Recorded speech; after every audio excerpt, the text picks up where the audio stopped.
Folks, we hope you had a wonderful Thanksgiving holiday. Apologies if you didn't get to travel and spend it with the friends and family that you're used to. But today, if your goal is to feast on some high-level professional boxing, well, you are in luck, because once again, Best in Boxing is here to bring it live to you on Fight Hub TV. Welcome, folks. Once again, the Global Sports streaming team is returned to the Mexican Mecca of boxing right here in Tijuana, Baja California, Mexico. Today, Boris Tega Boxing Promotion has assembled a mixed bag of fights for you, ranging from fighters making their professional debuts to former world champions trying to reclimb that hill and reclaim their crowns. And in our 10-round main event, we see Stockton's Giovannie Gonzalez coming in to take on Mexicali's Jose Rojas.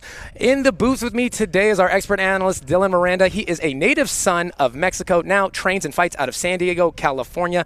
Dylan, it is awesome to be sharing the booth with you today on what is shaping up to be an absolutely beautiful day for boxing. Likewise, Brandon. Happy to be here. Definitely. Let's start with that main event where we see the return of a familiar face to the Best in Boxing ring when King Gio, Giovannie Gonzalez, steps in to take on crafty veteran Jose Luis Rojas in a 10-round main event, with the winner becoming the new WBF International Lightweight title holder. What does each fighter, Dylan, need to do in order to ensure that they'll be the one leaving with that title belt around their waist today? I suspect that Gio needs to maintain the distance on Jose Luis Rojas. I think he's going to be coming in there looking for a knockout, and Gio needs to keep him at distance and control the ring. He's real good at using the ring. He just needs to go in there and do what he does. Yeah, we are excited to see what happens in that riveting 10-round main event. And in our co-main event, we see slugger El Bravo Rene Giron. He's coming off a devastating knockout of formerly undefeated prospect Carlos Balderas in his last fight in December. Today, taking on a longtime pro in Guadalupe Acosta. Acosta trying to get back on the winning track, but has a tough task in front of him in the form of Rene Giron. What do you think is going to happen in that co-main event today, Dylan? This co-main event is going to be fireworks. Now, both these guys are going to be coming in there throwing shots, throwing, everything at each other. I predict a knockout. To be honest, I predict a knockout from either side. Definitely. Hopefully, Acosta can keep Giron at distance. Otherwise, El Bravo's short left hooks might make short work of Guadalupe in that fight today. Well, without further ado, it is high noon in Tijuana, and these gunslingers are ready to get in there and fire away. So let's take it to our ring announcer extraordinaire, Pablo Flores, as he introduces this next installment of Best in Boxing.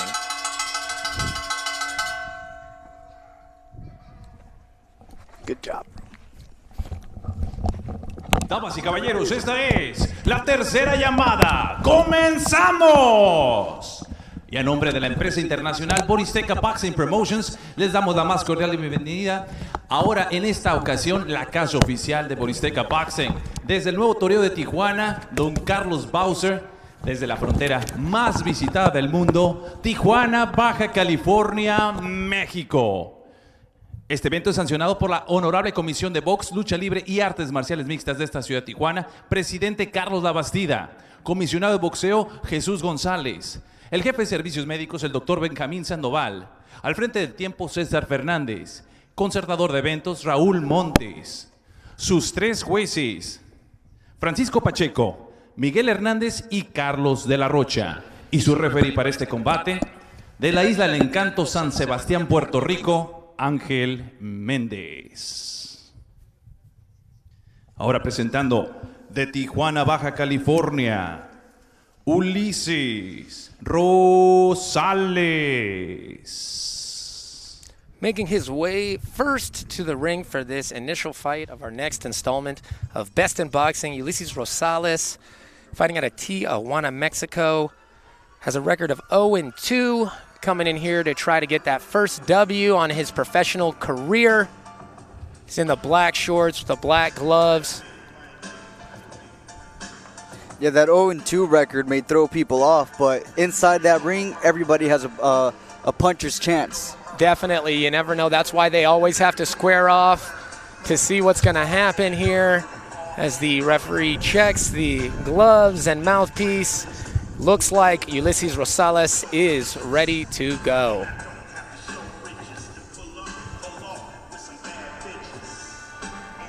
Look how eager Victor Torres is to get in there, Dylan. He didn't even wait for Pablo to announce him. As soon as Rosales got in the ring, he jogged in there and hopped in. Looks like he is roaring and ready to go here. Torres is 5-8-1. All right, boxing fans, let's get ready for 4 rounds of boxing in the lightweight division. Damas y caballeros, este combate, 4 rounds en la división de peso ligero.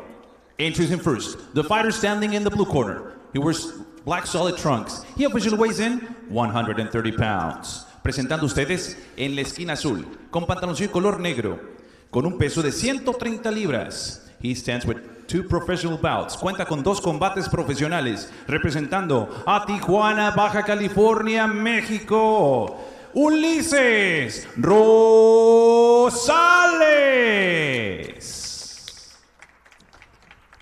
And his opponent across the ring, standing in the red corner. He wears black trunks with gold trim. He officially weighs in 126 pounds. Y su rival en la esquina roja, con pantaloncillo color negro con oro, con un peso de 126 libras. He stands with 14 professional bouts, 14 combates profesionales, hailing out of Modesto, California, USA. Here is El Torito, Victor Torres. And now, to give out the final instructions con las indicaciones finales, su referee Ángel Méndez. 4 rounds, 4 asaltos. Gentlemen, to protect yourself at all times, obey my commands at all times. Good luck, touch him up.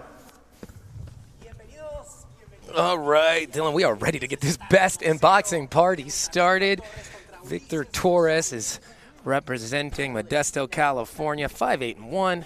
Taking on Ulises Rosales here in this very first round. They touch gloves, and here we go. Both men kind of squatting, touching, and feeling out this first round here. Yeah, I expect Victor Torres to take control of this fight early on with those 14 fights of experience. Yeah, you can't take anything away from experience. Even a slight losing record here, having that much ring time versus someone with only 2 fights has got to be a big advantage, Dylan. Oh, definitely.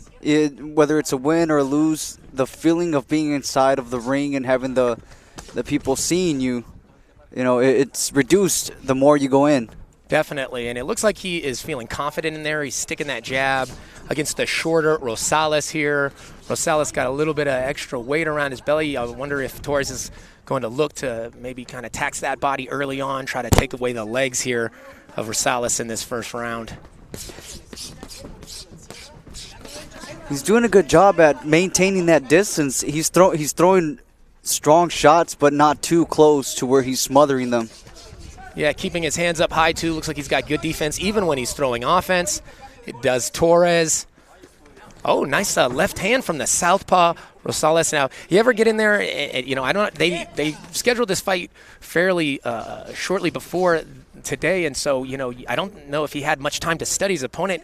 When you get in there and all of a sudden you realize you're fighting a southpaw, does it kind of change the way you go about things, Dylan? It does change something. It does change something because if you can see the feet, his left foot, Torres' left foot is touching Rosales' right foot. Now, they have to fight for that foot position because whoever has a foot on the outside is going to have the power shots. So it's all about that dance of the feet and keeping it on the outside. The dance of the feet. And it looks like so far Torres in this round is doing a good job of keeping the power shots of Rosales away, but Rosales is pushing Torres up to the ropes. Ooh, landed some good shots, nice and close up in there, though. Yeah, Torres can't stay in that corner. Yeah, as the longer fighter, you expect him to try to get back into the center of the ring. But I'll tell you what, Rosales is doing a good job of pressuring him and putting him up there here with about 30 seconds left in this very opening round here. Non-stop action from both these guys. Really, yeah. This 4-rounder, they only have 4 rounds to get work done, and you can tell Torres is trying to take advantage of every minute he has in that ring here today. Little grab of the glove here. Good body work by Torres. Yeah, he's doing a real good job so far. Rosales had a little bit of success there, but it was very short-lived, and now looks like Torres is back on the outside, putting the work in there. You can hear these shots. Slight breeze blowing in this beautiful venue we have here today. And that is going to conclude that very first round. What did you think about that first round there, Dylan? The first round, I have to give it to Torres. He was putting on the pressure. I think Torres could put Rosales away. He's hitting him with the body, but he's forgetting to bring it up with the uppercut. And Rosales is keeping his guard wide open through the middle. So you think that maybe ripping some body shots and then coming up the middle with that uppercut might be a formula for success in this next round for Torres? That's right. I'll tell you what, Brandon. After the round, Rosales, he took a deep breath and said, from those body shots. Yeah. They start to add up. I do see Rosales is breathing quite heavily here after that first round. It is a nice, beautiful 75-degree here in Tijuana, Mexico. These guys are fighting outside. Have you ever fought outside? I feel like it would give a real gladiatorial feel when you're out there in the middle of the daytime, right? I have, and it was nice. It felt good. It's like you're playing football. We are live here at Best in Boxing. I'm Brandon Kyle alongside Dylan Miranda. It was the very first fight of our card here today, brought to you by Boris Teka Boxing. And Torres is putting out more of the same, it would appear, with Rosales backing up, trying to ride the ropes and avoid those longer shots. Another nice body, tripling up the hook to the body is Torres. Really doing good work here so far today. He's doing great work to the body.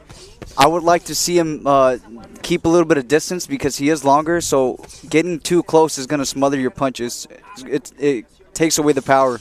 Yeah, well, he's much longer, and but doesn't seem like he minds getting in and fighting on the inside. It feels like Torres assumes he has the advantage really anywhere they take this fight right now. But there you go. Rosales puts him to the ropes here and is doing some good work, got his head down. He's trying to bully Torres around a little bit, but Torres is fighting pretty good off the ropes here. Yeah, Rosales right now is on defense. He needs to throw some power shots. He needs to make Torres respect his power. Yeah, it doesn't seem like there's much respect by way of Torres right now.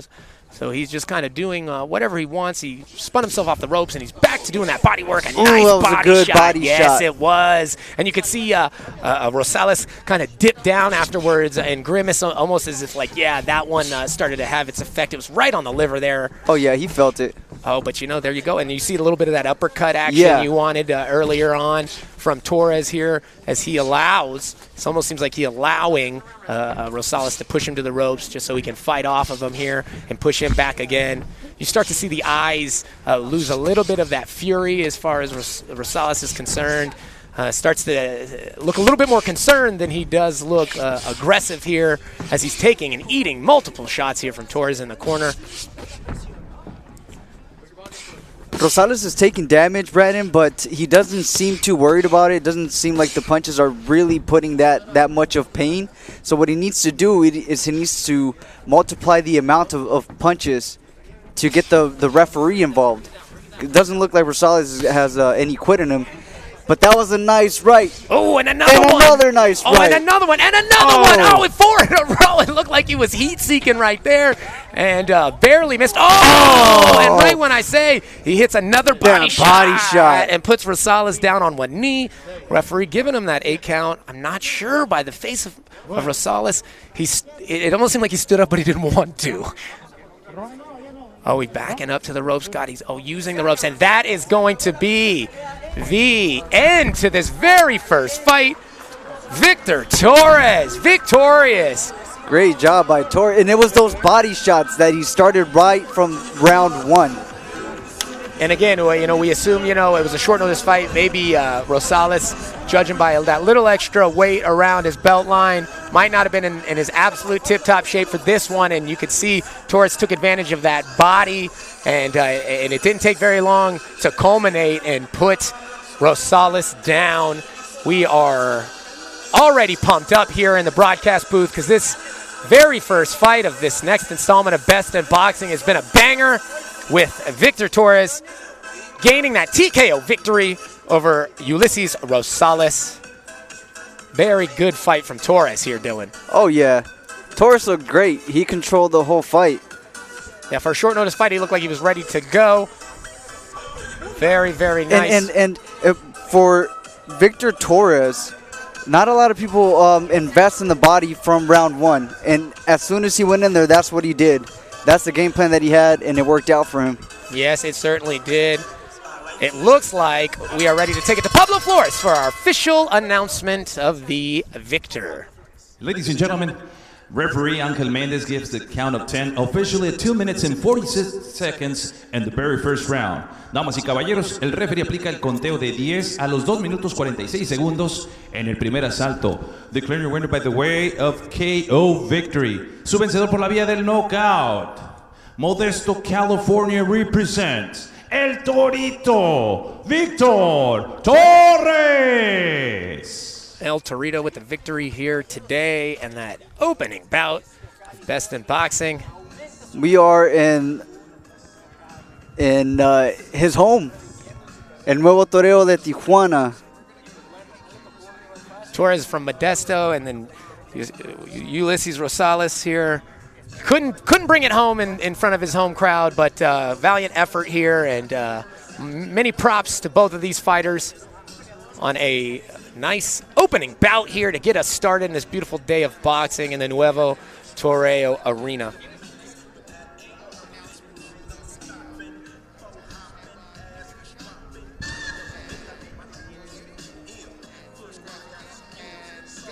I want to give a big shout out to State Sharp Barber Shop up there in Stockton, California.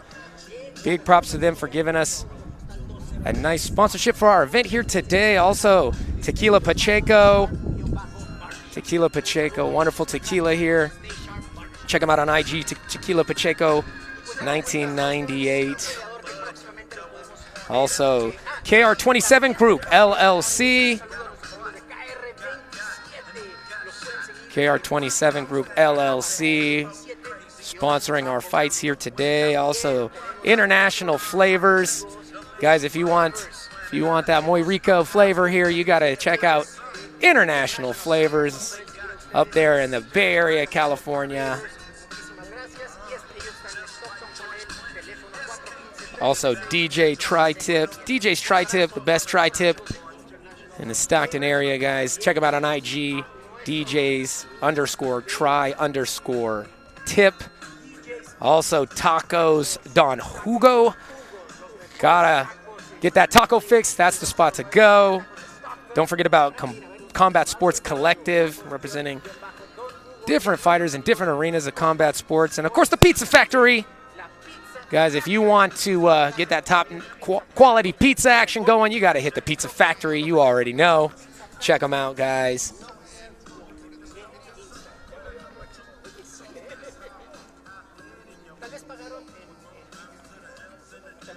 Pizza Factory, Best in Boxing at this Nuevo Toreo del Tijuana. This is a beautiful bullfighting arena here. Still fights going on, no bulls. It's human versus human only here today, Dylan. But you could tell this is a classic venue here in the city of Tijuana. And we are happy to be here outside in this beautiful day here in Tijuana. In the end of November, it feels like it's the middle of summer right now. And it looks like we're ready to go to Pablo Flores to announce our next set of fights here on Best in Boxing. Oh, we're going to take a second here to make sure we sanitize the ring here.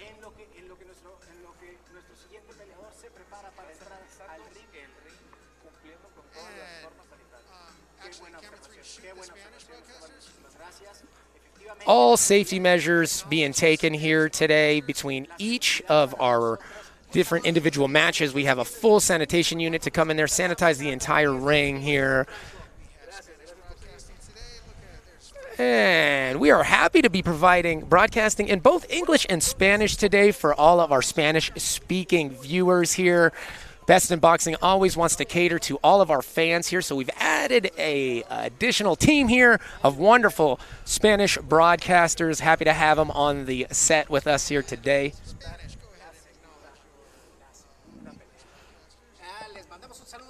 We will shortly begin this next fight here. Again, full thorough cleaning going on here. And it is a nice day here in the heart of Tijuana, Baja California. It's myself, Brandon Kyle, and my co-host here, Dylan Miranda. Been a great opening bout here, and it looks like we are ready for more action here in our second fight today in Best in Boxing. Get a shot. De Tijuana, Baja California, Ronaldo Sandoval.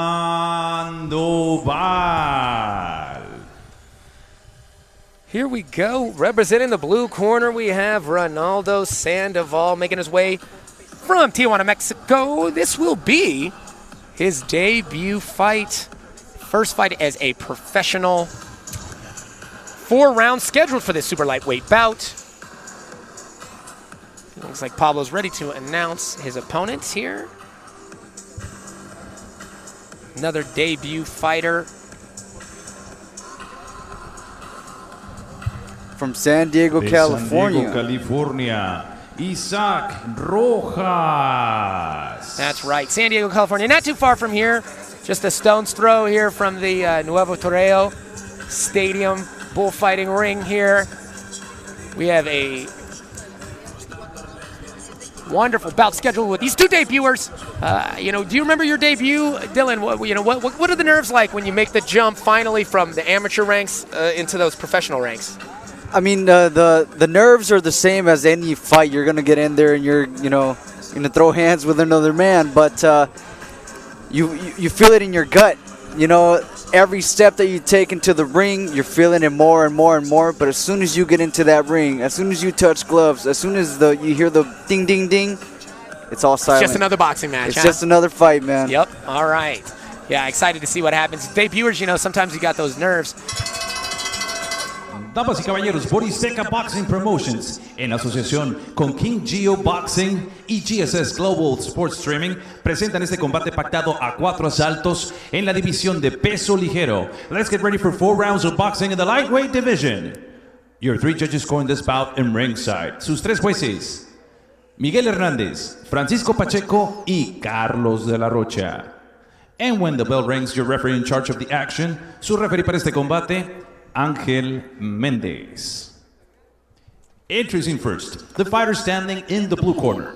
He wears black trunks with red and white. He officially weighs in 134 pounds. Presentando ustedes en la esquina azul, con pantaloncillo color negro con rojo y blanco, con un peso de 134 libras. And he makes today his pro debut, haciendo su debut profesional de la Natura de Tijuana, Baja California, Ronaldo Sandoval.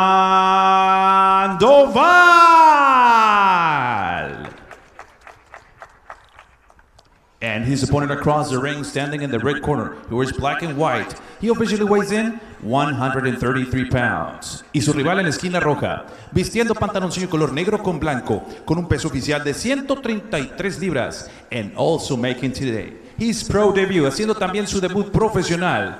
He hails out of Mondo's Boxing Club, San Diego, California, USA, Isaac Rojas. And now with the final instructions, dando las indicaciones finales, su referee, Ángel Méndez. 4 rounds, 4 asaltos. Obey my commands at all times. Protéganse a todo momento, sigan las instrucciones. Touch him up. All right, Dylan, we are ready to go to the second bout at our Best in Boxing card here, presented by Boristeca Promotions and King Geo Promotions here. Referee making sure all the scoring judges ringside are ready to go.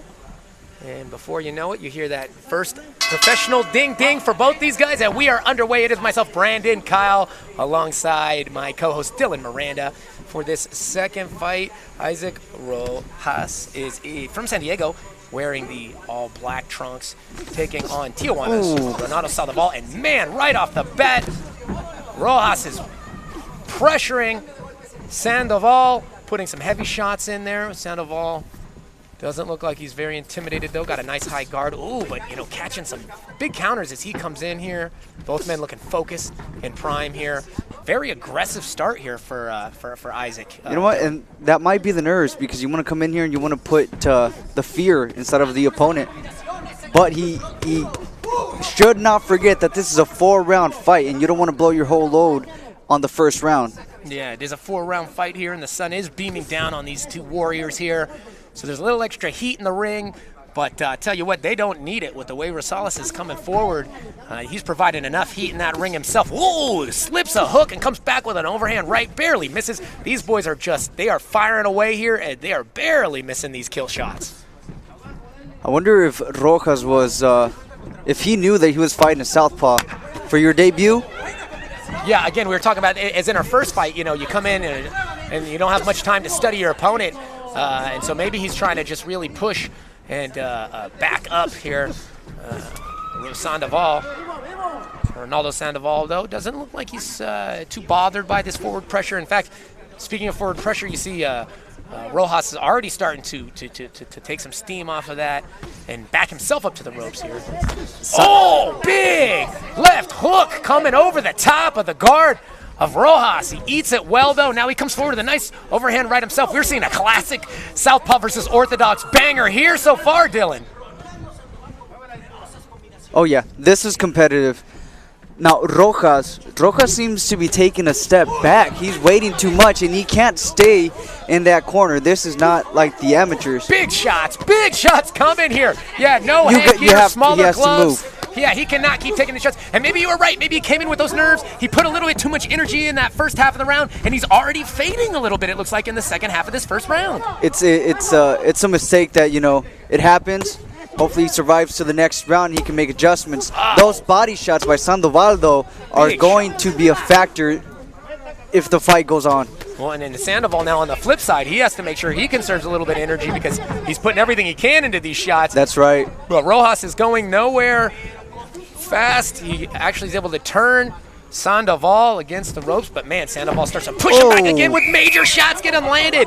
Wow. 10-second slap. They thought that was over. Man, Rojas is so eager to get back to his corner and readjust. Good uppercut at the end there by Sandoval. Big time. Bombs getting thrown in that first round, Dylan. Oh, yeah. You knew this was going to happen. This is San Diego versus Tijuana. Tijuana has competition with everybody around. Mexicali, Ensenada, Rosarito. Now, you know, there's got to be a little extra pressure on Sandoval. I mean, he's in his hometown, making his pro debut. Right. You know he wants to do well, and I tell you what, he looked like he did pretty good in that first round after surviving an initial onslaught coming from Rojas here in that first round. You see how deep Rojas is breathing right now. That's the danger of coming in that aggressive on the first round, especially for your debut. We got a sponsor here. Let's thank Modesto Car Toys here. You guys want to customize your car audio, mobile video. They can deck you out here. Don't forget about Game Up Nutrition, guys. You can follow them on Instagram at Game Up Nutrition to get your nutrition to the next level. Model Sporting Goods. Gotta go to Moe's if you want to get all the best sporting good accessories. And we are on to our second round here of our second fight. This is a lightweight fight scheduled for 4 rounds between two debuters here. Isaac Rojas is in the all black shorts with the white gloves. Black gloves with the black and red shorts here for Sandoval. It was a good first round, back and forth with Rojas coming out very aggressive in the first minute, but then fading a little bit early. You see that straight left that Sandoval is throwing? Just landed a big one. You're right, Dylan. Yeah, I see it. Rojas needs to throw it straight because he's throwing it as a hook, and it's too wide. Oh, so that's the straight line beats the straight's going to get there first. Yep, and you see, as you said that, I saw that left land. It doesn't look like Rojas to see that left coming until it's already hitting there. Wow. Sandoval is really looking relaxed and confident in there now. Starting to loosen up. As you see, Rojas tightening up a little bit in this second round. Oh, big shots from Sandoval. Rojas they traded hooks on that one. Both of them look like they felt each other's power there. And now Rojas is coming forward and pushing Sandoval back. Oh, we have Rojas a fight on our hands. Oh, yeah. Rojas looked like he was eating shots. Oh, another nice. Good left hook. Oh, and Sandoval complains that it was behind the head here. Sandoval real squared up there. Really just kind of coming forward, taking shots. Little bounce here, little pause in the action as they settle down. Oh, nice. Left hook. Sandoval is staying more consistent. He's staying busy, and he's throwing the straight punches that are landing. Now, Rojas, when he does throw, he's throwing the hooks, man. Those are hard. But they don't always make it. Sometimes the straight shots hit first. Yeah, you see a lot of nice straight Like lefts. those. Double it up, followed up with 3 hooks here from Sandoval.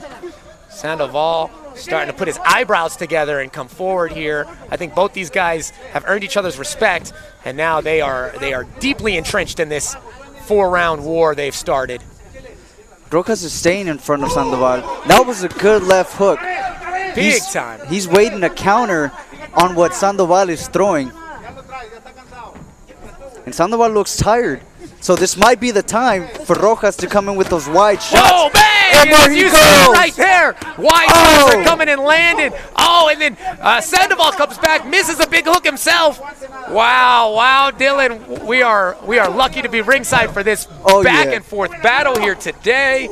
Good body shot by Sandoval. Huge shots. Slips a big counter hook coming back here from Sandoval. Sandoval is pushing Rojas now back to the ropes. Man, these guys are just going back and forth with 10 seconds left in this second round. Good head movement by Rojas. Big shots being traded by both of these fighters. Wow, Dylan. That was a good round. That was a great round. I mean, every time you think that Sandoval is starting to take over the fight, Rojas will eat a couple shots and come back with a couple big shots of his own. Really, I mean, I feel like, you know, this could easily be a tied-up fight after 2 rounds here, Dylan. Yeah, for this round, I don't know who I would give it to. It was a good back and forth. But Rojas seems to be waiting on Sandoval to throw so he can counter, or wait for him to get tired so he can go on with those hard shots. But when Sandoval is staying busy with those straight shots, even though they're not hard punches, they don't allow you to think. They don't allow you to use strategy. Yeah, I tell you what, it seems like when Sandoval keeps straight, keeps length, he does much better, but then he's getting drawn into these hook wars here with the shorter Rojas, and it doesn't seem to be a good idea for him to do that. But, you know, again, you know, it's that debut fight. You want to show well, and you don't want to let anybody get the best of you. So it looks like he's readjusted here. These boys had a nice minute to take a deep breath. Both of them seem to have settled into their pro debut, and they are really letting it fly. Nerves went out the window now. Yeah, they're just in there fighting now.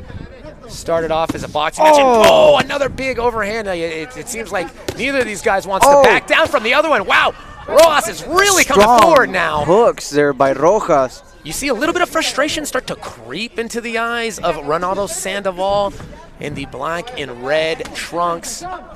Isaac Rojas is slipping and ripping. I think Rojas might have timed him now. He has the distance. He's waiting for him to throw so he can get him with the hooks. You see how he steps back? Oh, there's some straight shots here. Making him miss by a little bit. Barely making him miss. Oh, but Sandoval really putting the pedal to the metal in this round so far, starting off this 3rd round with some big shots here. Oh, triples up the jab, but again, we see a head movement by Rojas. Good head movement, yeah. Oh, again, slipping that hook. Doesn't seem like, if it's a hook war, it doesn't seem like it's going to favor Sandoval. So maybe you're right. Maybe those straight lefts is what he needs to get back to find more success. He's almost allowing Rojas to hit those counters. He's getting right into his range. But, man, I'll tell you what, Sandoval is not backing down at all, coming forward. It seems like he's overwhelming with just activity right now, Rojas is Sandoval. Right now, I don't think it's overwhelming because Rojas does not seem bothered at all. I think he's waiting. I think he's timing him for the counters because he's had success with those hooks. Well, he's going to have to start throwing those hooks. There you go. There it is. As you were saying, because he can't allow the activity to outweigh the power shots, or else it could go to his opponent in the judges' scorecard. So. But he's waiting a little bit too long. He needs to throw that again. There you go. Oh, and again, Sandoval complains about a shot to the back of the head, but it seems like it's right on the ear line, but not a dirty or illegal shot. And referee hasn't given any warnings yet. Oh, here we go. Back again. Oh, some body work being done by Sandoval now. Oh, push it forward. Good God. These boys, I don't know how they're both still standing right now. They just won't stop throwing, Dylan. Rojas needs to throw back. He needs to throw back. He can't wait for that strong shot. He needs to be more active right now. Well, you know what? Again, now Sandoval keeps complaining about the hooks hitting him in the back. Yeah, third time. But, you know, you got to just bite down on that mouthpiece. If the ref's not going to do anything, then it's your job to do something. Speaking of those short hooks over the top, that right hand lands again for Rojas. Ooh, big shots from both guys coming. Oh, and it's those hooks from Rojas, but he doesn't throw them often enough to really do damage. Yeah. When he does, though, like he's doing right now, very effective, right? Very effective. But yeah, activity advantage in that third round definitely went to Sandoval. To Sandoval, yes. Oh, look you could see Rojas's arms on the ropes. He's leaning down as he waits for his corner to drop the stool for him here. Definitely both fighters are putting a lot into each of these punches. I mean, at this point, as we move into our fourth and final round, it's going to be a war of attrition and to see who wants it more in their pro debuts here, Dylan. That's what it's going to be, Brandon, because both these guys are exhausted.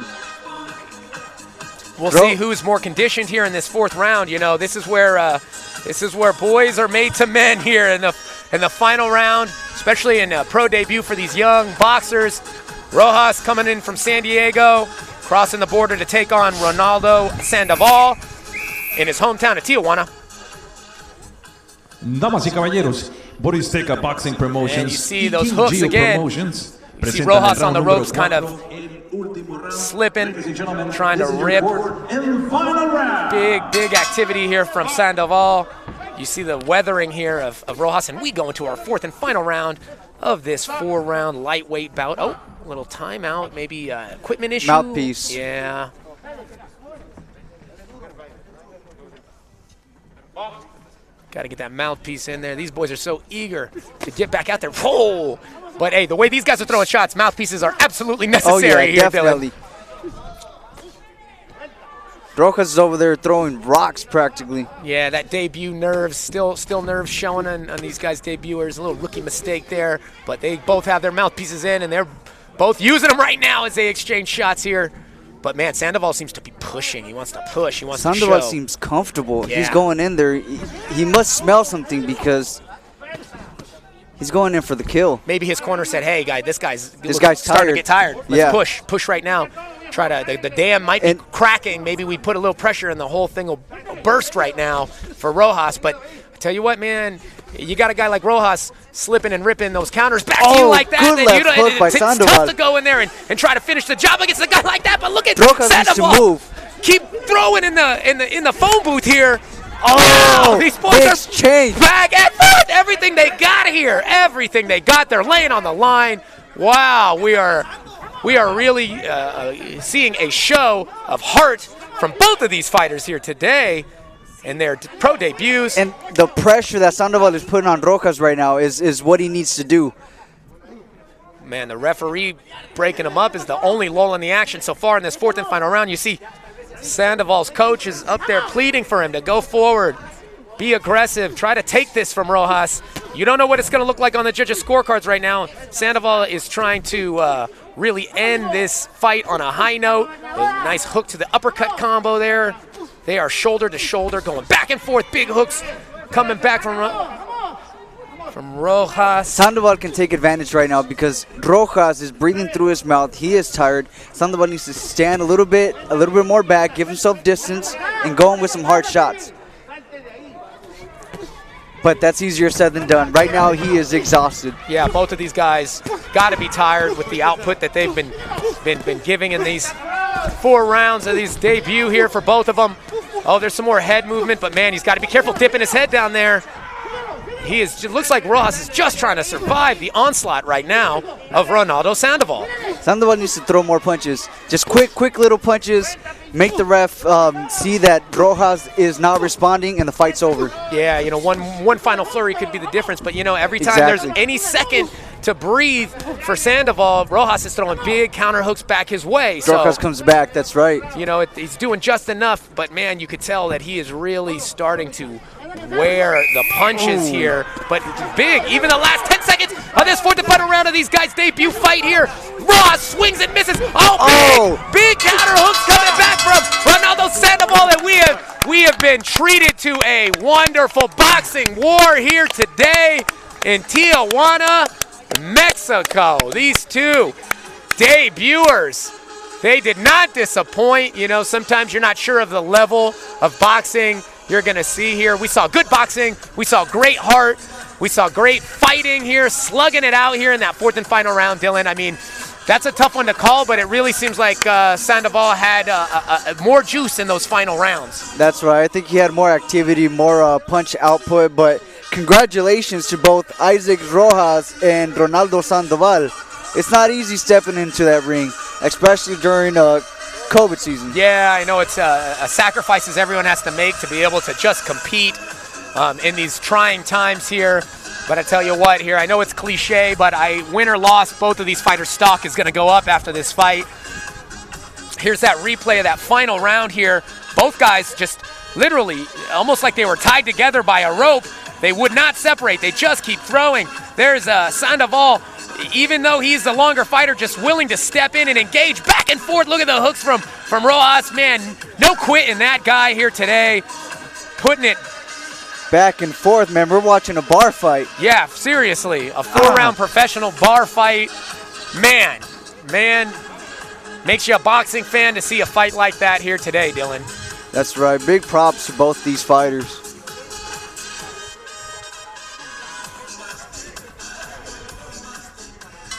Here we go. Let's take it to Pablo Force for our official announcement. Ladies and gentlemen, after 4 rounds of boxing, we now go to the judges' scorecards. Después de 4 rounds de combate, nos vamos con las tarjetas de los jueces. El juez, Judge Miguel Hernández, he scores it 40-36, 40-36. And both judges, Francisco Pacheco and Carlos de la Rocha, have the same scores of 39-37. 39-37, estos dos últimos jueces. For your winner by the way of unanimous decision, su vencedor por la vía de la decisión unánime, con su primer victoria en esta tarde, de Tijuana, Baja California, Ronaldo Sandoval. Well, kind of as we predicted, those last 2 rounds, it was a really close And fight. also big round of applause for his opponent from San Diego, California. También un reconocimiento para su rival, Isaac Rojas. Yeah, big round of applause for both of these fighters. You know, they made fans out of me today, Dylan, and I'm sure they made fans of everybody that's watching at home on Fight Up TV. We are happy to be here in Tijuana. Wonderful promotion here from Boris Teca and King Geo Promotions. Put it together here. Again, guys, if you need to look clean for a special event or just for any day, you got to go to Stay Sharp Barbershop. Stay Sharp Barbershop. They'll get you faded correct. Don't forget, after you go out after that nice haircut, make sure you check out Pacheco Tequila. That will be the tequila to get the party started and keep it going here. Check them out on IG, Tequila Pacheco.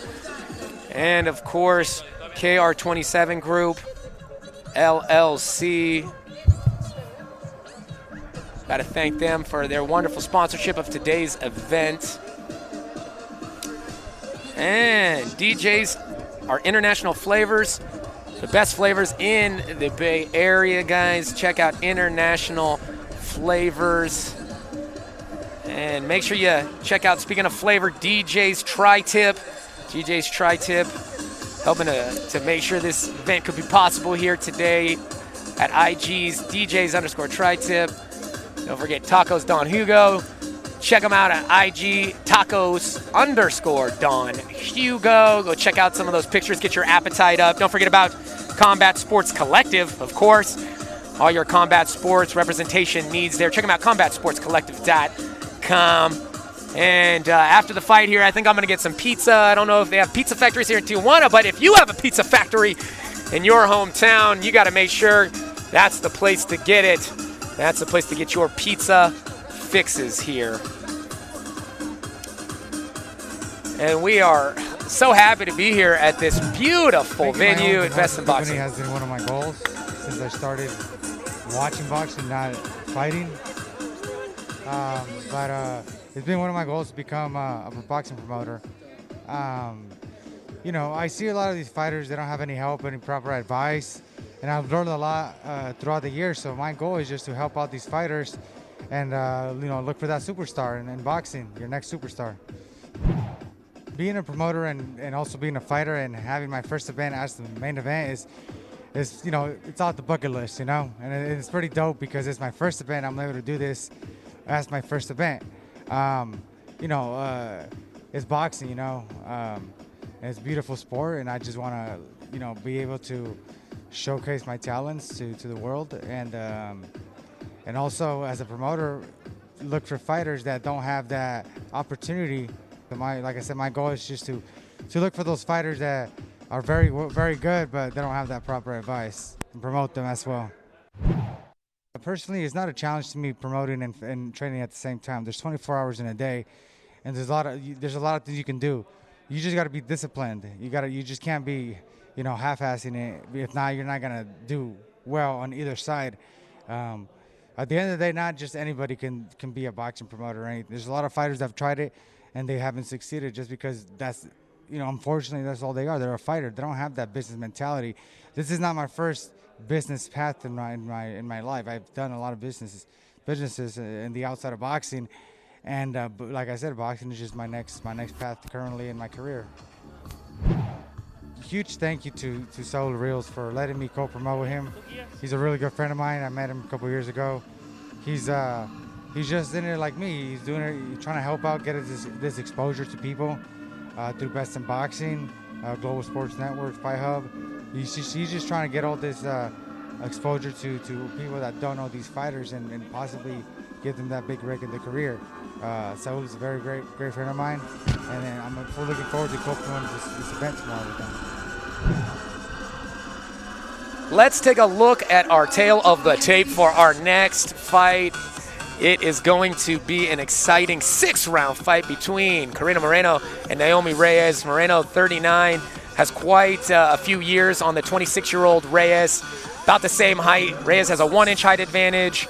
Both coming in right around 105 here, that weight-pound limit, and long reach advantage, even though she's a little bit shorter for Karina Moreno, of a 59 inches to 53 inches of Naomi Reyes. Dylan, what does each fighter need to do here in this next fight? What do you think the keys to victory are for each fighter to be victorious in this next bout here? The keys to victory right now that I'm seeing with Karina Moreno is that she has the experience as well as the reach. She can do a lot with that. She can keep Naomi Reyes at arm's length and control the entire fight.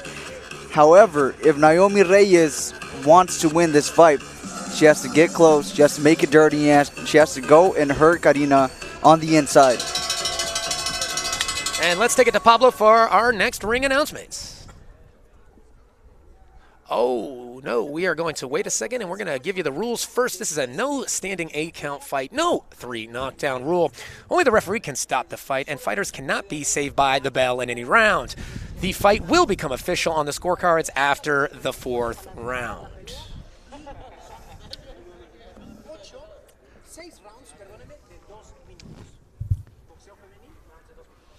De Tepic, Nayarit, Naomi Reyes. Reyes making her way to the ring. She understands that she is at a huge disadvantage as far as experience is concerned, but it didn't seem to affect her at weigh-ins yesterday. She was smiling. She was jovial, excited to be here.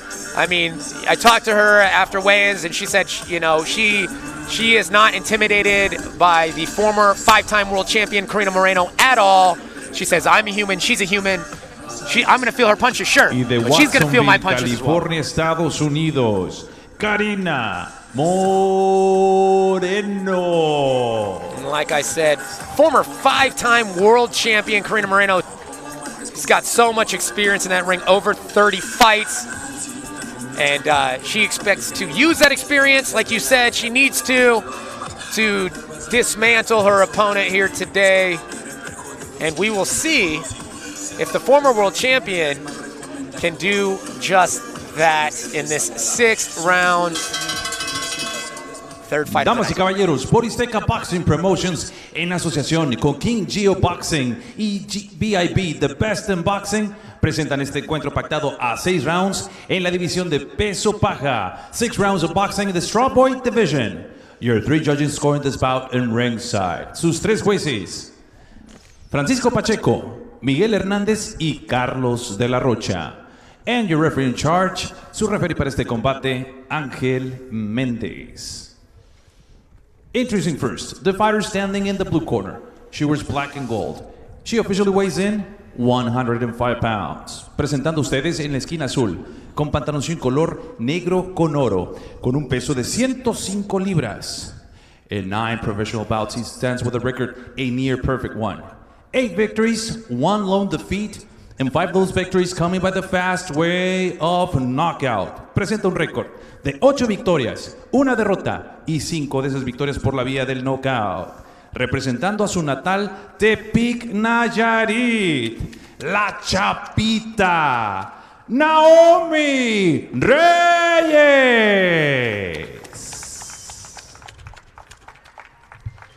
And her opponent across the ring, standing in the red corner. She wears black and silver. She officially weighs in 104.5 pounds. Y su rival en la esquina roja, vistiendo pantaloncillo color negro con plata, con un peso de 104.5 libras.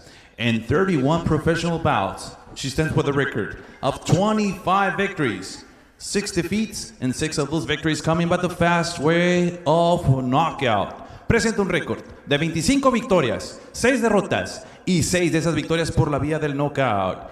Hailing out of Watsonville, California, USA. Here is the former world champion, Karina Moreno.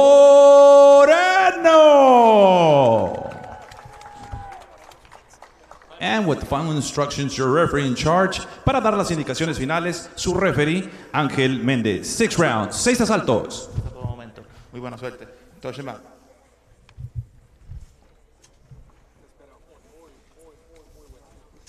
And we are live here for our 3rd bout of this Boris Teka Boxing Promotions Best in Boxing event. We have former world champion Karina Moreno in the black with the silver trim. You have her opponent Naomi Reyes. She's got the black with the gold trim.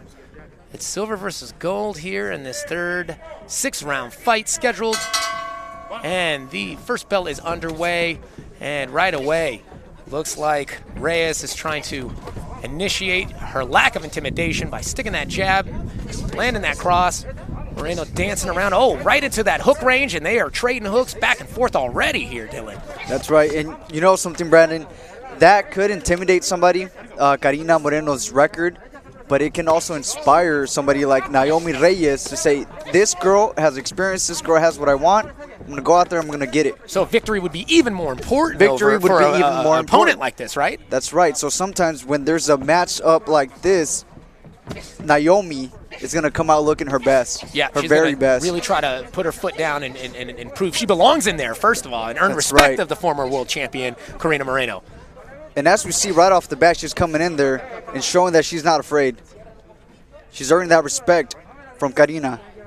Yeah, but, again, that experience, I'm sure Karina has had plenty of opponents come in there and try to really dominate from the very start, but you see her staying calm and composed, a little head movement there, really kind of both fighters settling down here into this first round of this scheduled 6-round event.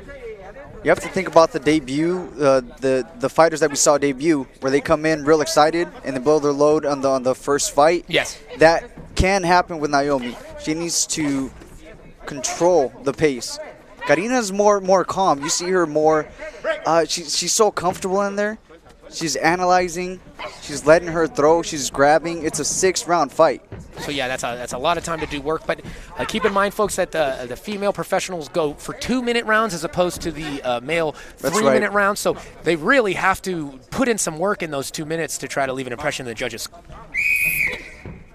10 seconds left in that opening 2-minute round, so to speak there.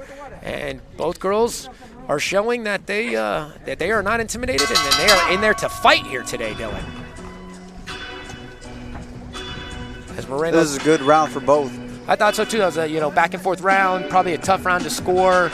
That first round, really little feel out coming from Naomi Reyes. She just came in there, really tried to establish, the fact that she is here to fight, right off the bat against the former 5-time world champion in Karina Moreno. Yeah, Karina seemed like she was taking it a bit more calm than Naomi. Maybe she's taking that as a fill-out round. But Naomi just went in there blazing, throwing combinations. Yeah, and we'll see if that, is something that might kind of wear later on in the fight, putting all that energy here into that first round. But, both girls look like they're in great shape, so I have a feeling that neither of them is going to relent anytime in this scheduled 6-rounder. One more warning from the ref. Hey, make sure you avoid the back of the head, and right to the action, right off the start of this second round here between Naomi Reyes in the black and gold and Karina Moreno in the black and silver trunks. Yeah, this second round we're going to see the answer that Karina has to the pressure that Naomi's bringing. We'll see if that experience and that reach advantage is going to start to play a part here. You see how she's just missing? Naomi's just missing with those punches? That gives Karina the opportunity to counter. And maybe that's what she's counting on. Yeah, you see hopping in, hopping out. Yeah, you see her, and Moreno's kind of backing up and bouncing, almost trying to get her to throw heavy and miss so she can hit those counters with the longer reach. And although she is good right shot by Karina. Oh, yeah, big shots exchange. Ooh, nice uppercut there. Oh, but a counter right hook here from Moreno. Oh, Moreno, again, she's been warned several times about the back of the head. You see what she's about to throw, and then she realized, and that's just ring generalship right there, to be so aware. Good right hook. Karina's straight right is landing flush. Big shots landing for Moreno. But man, Naomi Reyes got a look in her eye like she is, it's almost like I got that bulldog, almost like a terrier tenacity here she's coming forward with. That's right, but you see the intelligence of Karina baiting her, just waiting for her to throw those hard punches, and she's catching Naomi with those hard, straight rights. And then, like you said, sometimes a fighter is eager when they see this big, experienced opponent in front of them to prove what they can do, almost maybe possibly too eager. That could be at their detriment, like they're coming forward maybe not as intelligently, just because they're so eager to prove that they belong there. That's right. Good exchanges in the middle of the ring. I love the in and outs of Karina. Yeah, comes she's in, very fluid. 1-2, and then jumps out. Very, very fluid. And you'll see that later on from King Gio Gonzalez. He has a similar in and out style there in our main event. But you see the former world champion Moreno just really, being very technical. Oh, little surprise for my co-host Dylan here. Let's take a look at my broadcast partner on his pro debut right here. Oh, look at this handsome devil in there. Speaking of using his length. Oh man, this takes me back. The in and out there.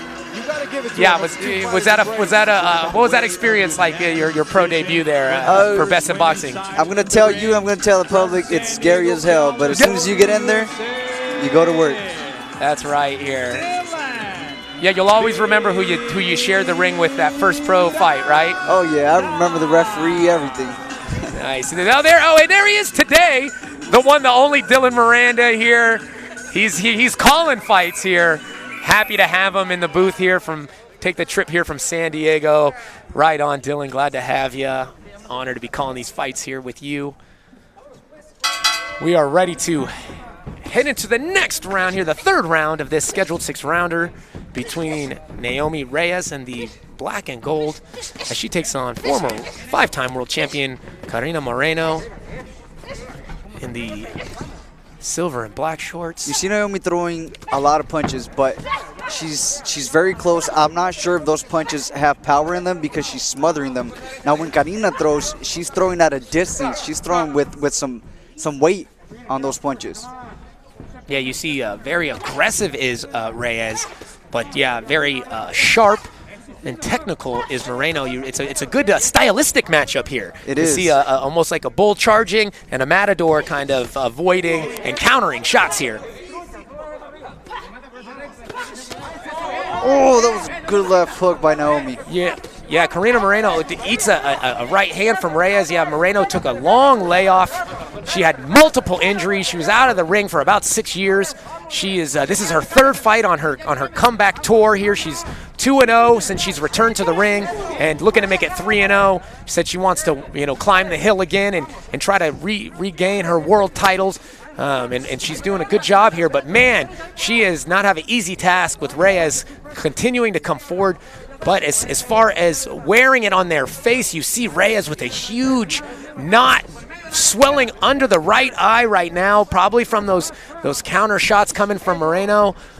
And you can kind of see the shots accumulate on the face here. Reyes, but man, hits a big counter hook herself. Starting to land those hooks now. It's starting to turn more into a brawl here, Dylan. And as you see Moreno kind of putting her foot down, she's not being quite as technical, being more aggressive. And you can see both of them are eating shots here with 10 seconds left in this third round.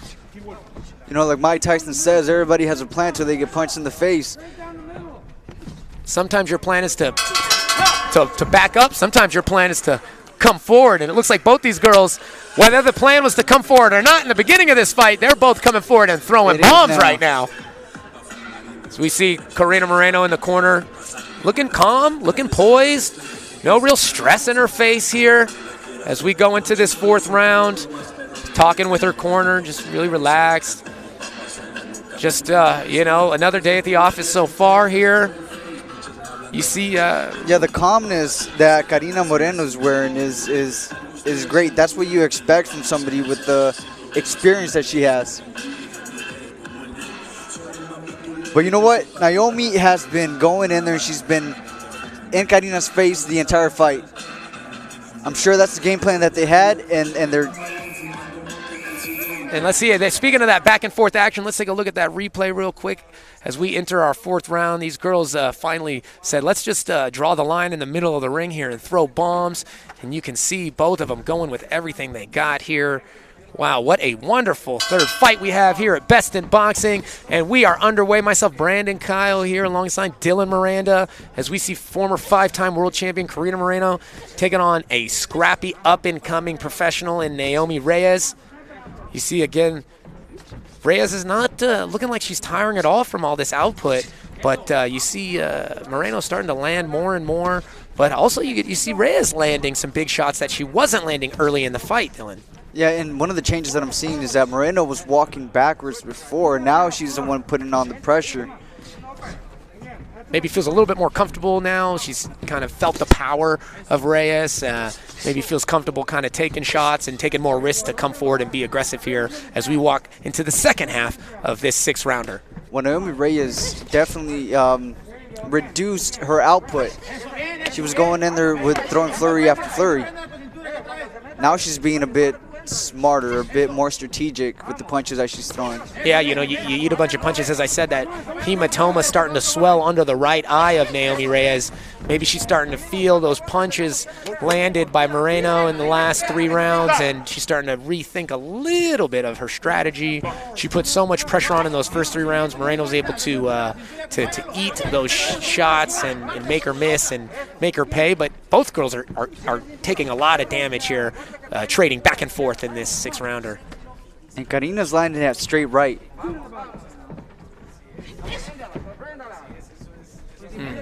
Nice uppercut lead hook here from Reyes. Oh, nice 1-2 there from Moreno. You see Reyes start to bounce a little bit, more head movement, maybe trying to avoid some of those shots. Reyes is trying to catch Moreno with that lead uppercut. Oh, look, Moreno puts her head down, comes in. 10 seconds left in that 4th round, and almost a little bit of exclamation point there. The end of that 4th round. What are you thinking, Dylan? I mean, what are you thinking going into this 5th round? You got 2 more rounds left. It's a good back and forth fight. You know, a tough fight to score though. Yeah, for this last round, I don't know who I would give it to, but we have 2 rounds left. So I expect both these girls to go out there and go for the kill. Yeah, you know, because right now it's up in the air. It's definitely a very close fight. You know, both corners probably letting their fighters know you got to do everything you can in these last 2 rounds if you want to come out victorious here today. And we check out that last round. What are you seeing as you watch these girls go back and forth here, Dylan? I'm seeing Karina waiting on Naomi. You see how long she's waiting for her to come in? She's trying to get her with a counter. neither fighter seemed to have been rocked or hurt too bad in this fight. They've both eaten big shots, but, both of them look focused, eyebrows pushed together, neither of their eyes wavering in this back and forth fight, that battle they're having so far here. Oh, a good exchange right in the pocket. Oh, nice body shot from Reyes. Oh, you can hear the shots echo through this bullfighting arena, this beautiful venue we have here for Boristeka Promotions, best in boxing. At this point, if Karina's going to stand in the middle and trade shots with Naomi, her output needs to be higher. She needs to throw more punches. Again, as you said, that could be the plan, and then as you get punched in the face, it becomes more difficult, but that's what it's all about there in the squared circle. You got to do what you got to do to take home that victory, and you see both of them trying to figure out. You got Reyes moving into a southpaw position here. You see what she did right now? She threw a 1-2, and then she moved to the side. When she's going in and out, Karina is fantastic. Karina controls the fight. But when she stands there and she's trading with Naomi, the output has to be up.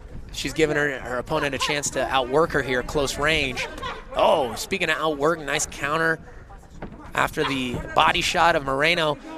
Moreno's got a nice 1-2 landing. It seems to be successful for her, but she keeps closing the range a little bit on it, and she's unable to use it when she's too close here to Naomi Reyes. And Naomi's doing a great job of getting close, because when she gets close, she throws those combinations that I don't think Moreno can keep up. Oh, but so far, so there good, we go. Right? Yeah, you see her, maybe she heard you and said, oh, you don't think I can keep up? Well, let me throw this quick double hook here. Coming back again, the girls kind of tangle up, and Moreno pushes Reyes to the ropes, tries to bully her. Oh, nice! Right hand lands right at the end of that fifth round, and both girls are starting to breathe heavy as we move into this sixth and final round.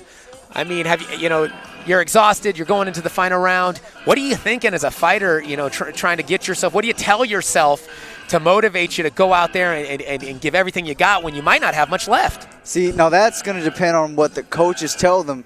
Because if your coach is telling you, hey, you have this fight won, you may decide to control the distance and move around the ring.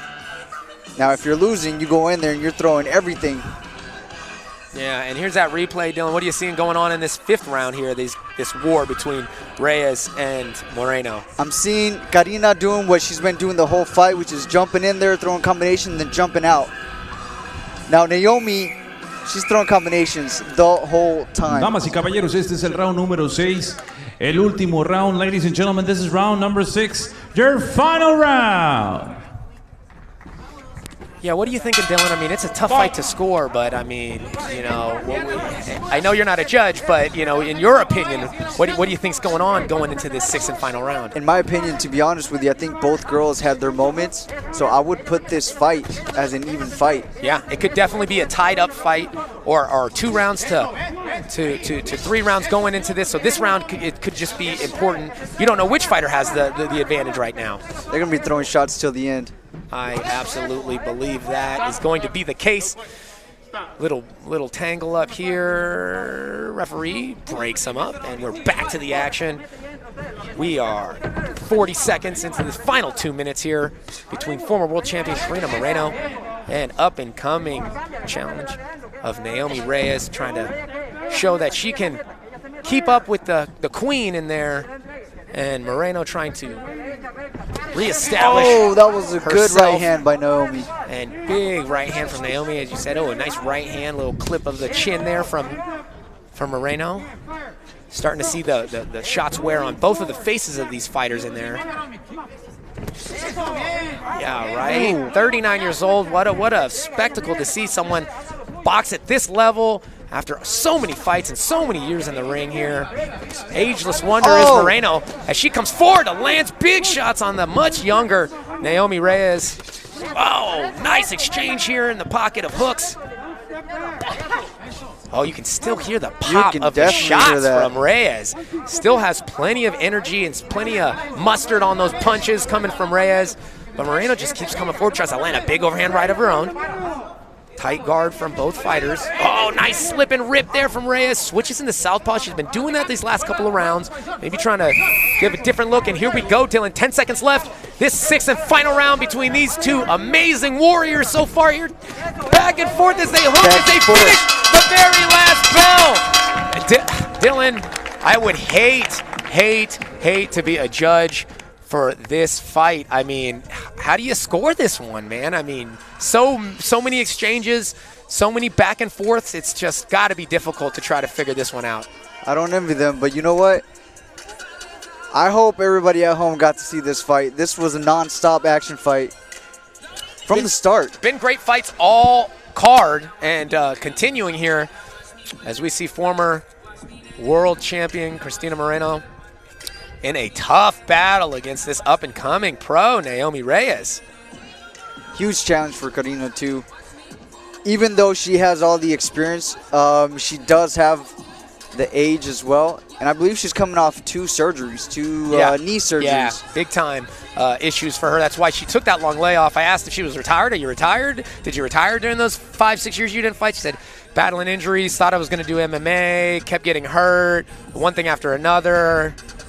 Well, she does not look retired to me. Yeah, she doesn't look retired, and she doesn't look like she's lost any of her top-level boxing ability. I am going to join them in the ring to interview the winner as Pablo Flores announces here, and we will get a chance to talk to the winner of this bout right now.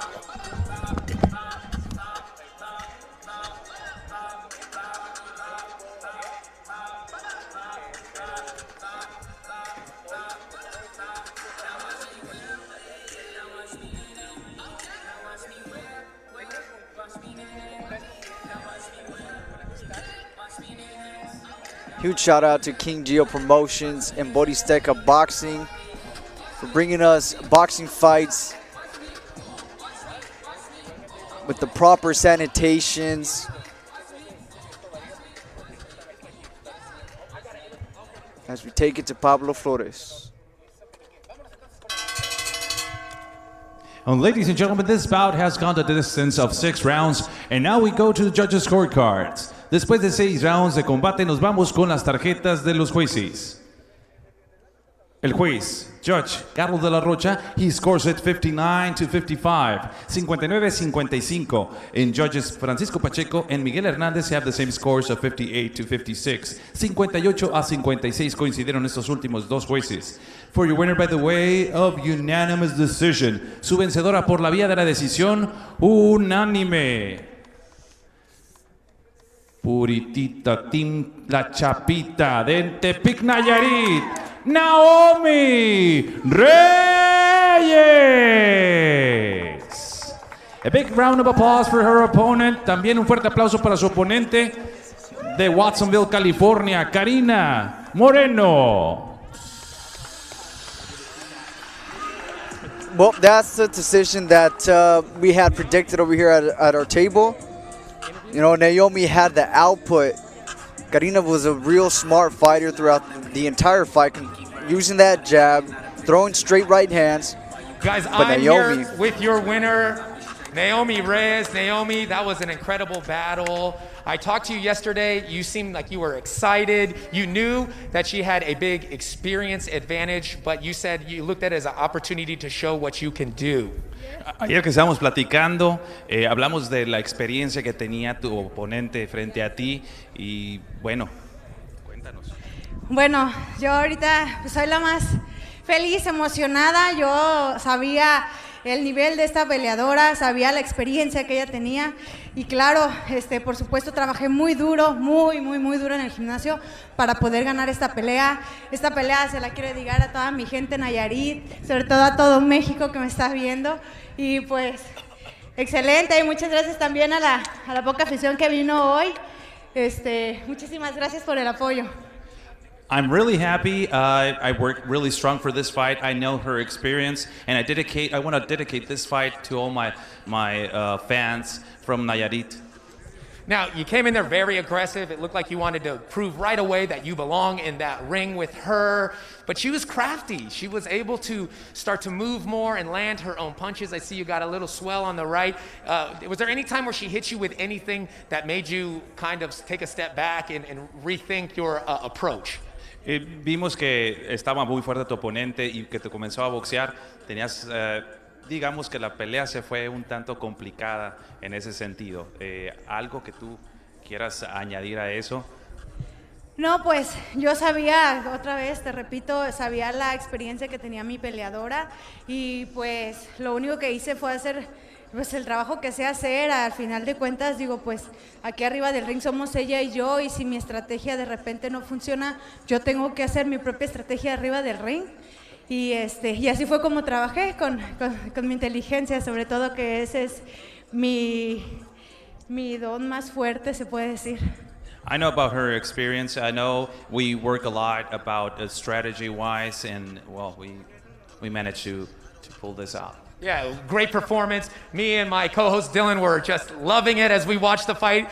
Congratulations. Can't wait to see you again on Best in Boxing, guys. Let's hear it one more time for Naomi Reyes. People just don't know what we go through.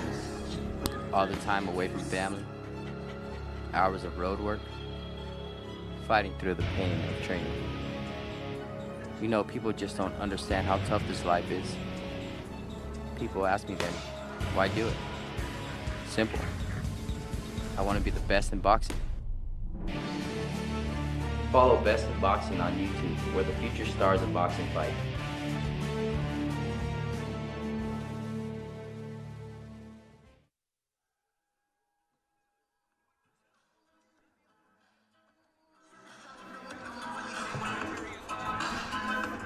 He's coming.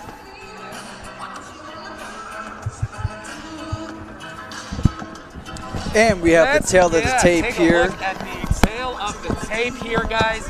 We have an exciting match coming up for this next bout here. Mario Ramirez, 22 years old, taking on Christian Cortez. He's 28 years old here. 5'8" for Ramirez. Got a couple inches on Christian Cortez. About the same weight, 128.5 for Ramirez, 129 for Christian. This is an 8-round featherweight bout. Ramirez has a slight reach advantage as well. We'll see if that's going to come into play in this featherweight fight, Dylan.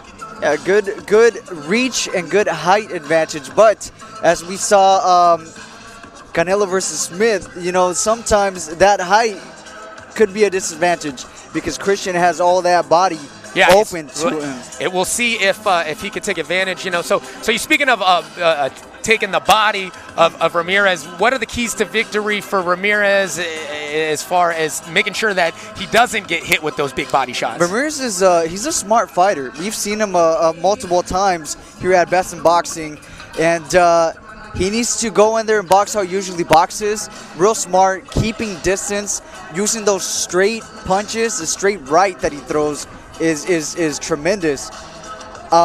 To keep Christian Cortez from coming inside. Yeah, obviously a huge advantage as far as the reach here. So it's going to be someone trying to stay on the outside, obviously. Someone's trying to stay on the inside. But to be honest with you, I don't know. We see these taller fighters, this whole card just willing to stand in the middle. Speaking of this next fight, the rules for the fight are as follows. No standing 8 count in this fight, guys. No 3 knockdown rule. Only the referee can stop the fight.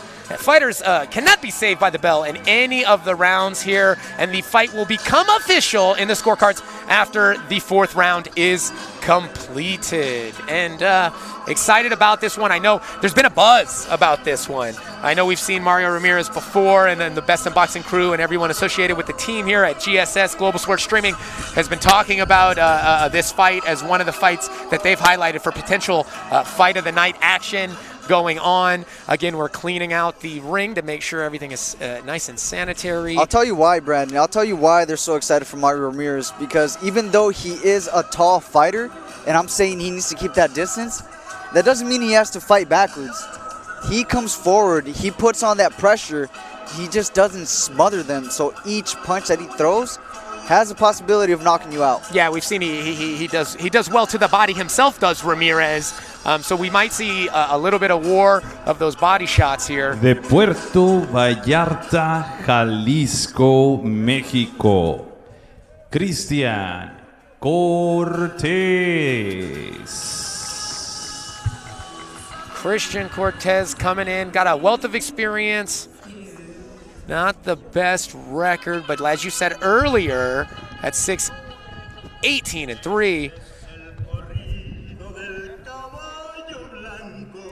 Y de Camalú, Baja California, Mario El Güero Ramírez. Dylan, every boxer is a performer, but not every boxer is a showman, right? It takes a certain something special, and I tell you what, when you make your ring ride to Best in Boxing on a horse, I tell you what, that's a little something special right there, my friend. Oh, yeah, for sure. I wonder if he came to the venue on the horse. I wouldn't be surprised. This is Mario Ramirez we're talking about. Amazing. Absolutely amazing here. Very fitting as we're in this rodeo ring. Yeah. At the Nuevo Toreo Arena here. Damas y caballeros, Boristeca Boxing Promotions en asociación con King Geo Boxing y GSS, Global Sports Streaming y Best in Boxing presentan este cotejo pactado a 8 rounds en la división de peso super pluma. 8 rounds of boxing in the super featherweight division. Sus 3 jueces, your 3 judges scoring this bout in ringside. Francisco Pacheco, Miguel Hernández y Carlos de la Rocha. And when the bell rings, your referee in charge, su referee para este combate, Ángel Méndez. Introducing first, the fighter standing in the blue corner. He wears the Mexican colored trunks, green, white, and red. He officially weighs in 129 pounds. Presentando ustedes en la esquina azul, vistiendo los colores mexicanos, verde, blanco y rojo, con un peso de 129 libras. He stands with 27 professional bouts. Cuenta con 27 combates profesionales representando Puerto Vallarta, Jalisco. Cristian, el temible Cortez. And his opponent across the ring, standing in the red corner. He wears black trunks with white trim. He officially weighs in 128.5 pounds. Y su rival en la esquina roja, con pantaloncillo color negro con blanco, con un peso de 128.5 libras. In 16 professional bouts, he stands with a record, 8-year perfect one. 14 victories, 1 defeat, 1 draw, and 4 of those victories coming by the fast way of knockout. Presenta un récord casi perfecto. 14 victorias, 1 derrota, 1 empate y 4 de esas victorias por la vía del knockout. Representando al gimnasio Iron Fist de Tijuana, el orgullo de Boristeca y de Camalú, Baja California, México. Aquí está el güero Mario Ramírez.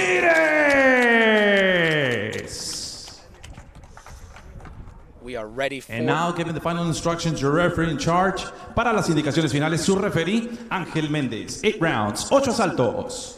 A todo momento sigan las instrucciones. Buena suerte a los dos. Toquen guantes. Ready for this next bout, an 8-rounder.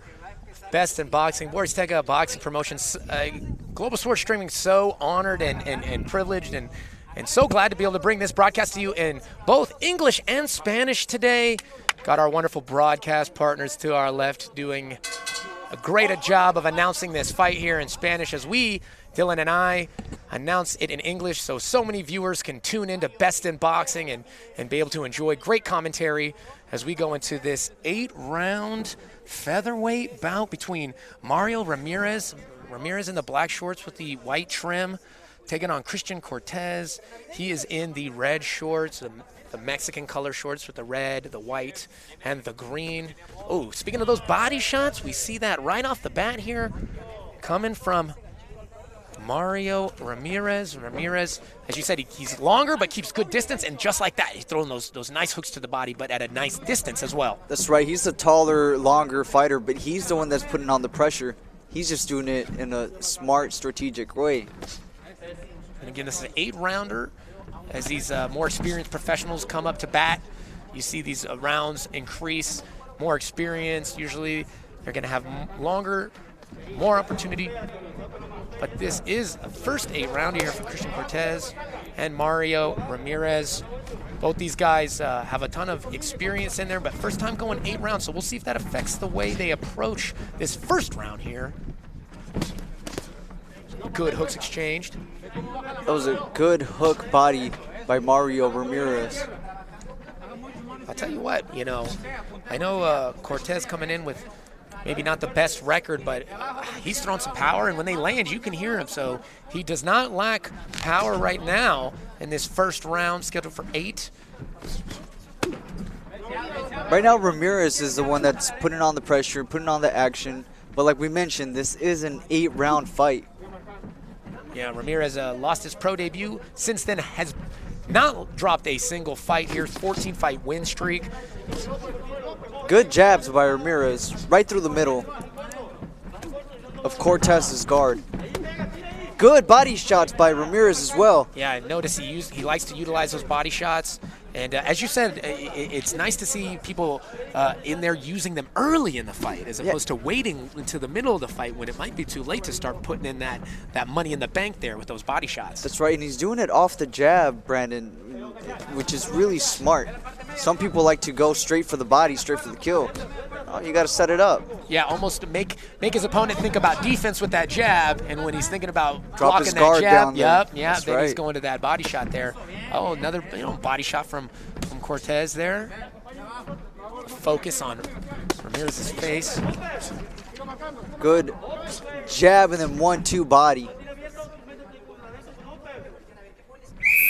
10 seconds left in this opening round. Sharp jabs by Mario. Oh, nice exchange there from Cortez, and lands a nice overhand right. A couple body shots. Looked like Ramirez almost said, oh yeah, well, eat this. Right at there to kind of put a cap on the end of that first round. Good first round, kind of, as you said, it might be or have to be here for both fighters. Yeah, I think this is the first round that actually feels like a first round. It's both of them getting that touch, getting the feel of each other.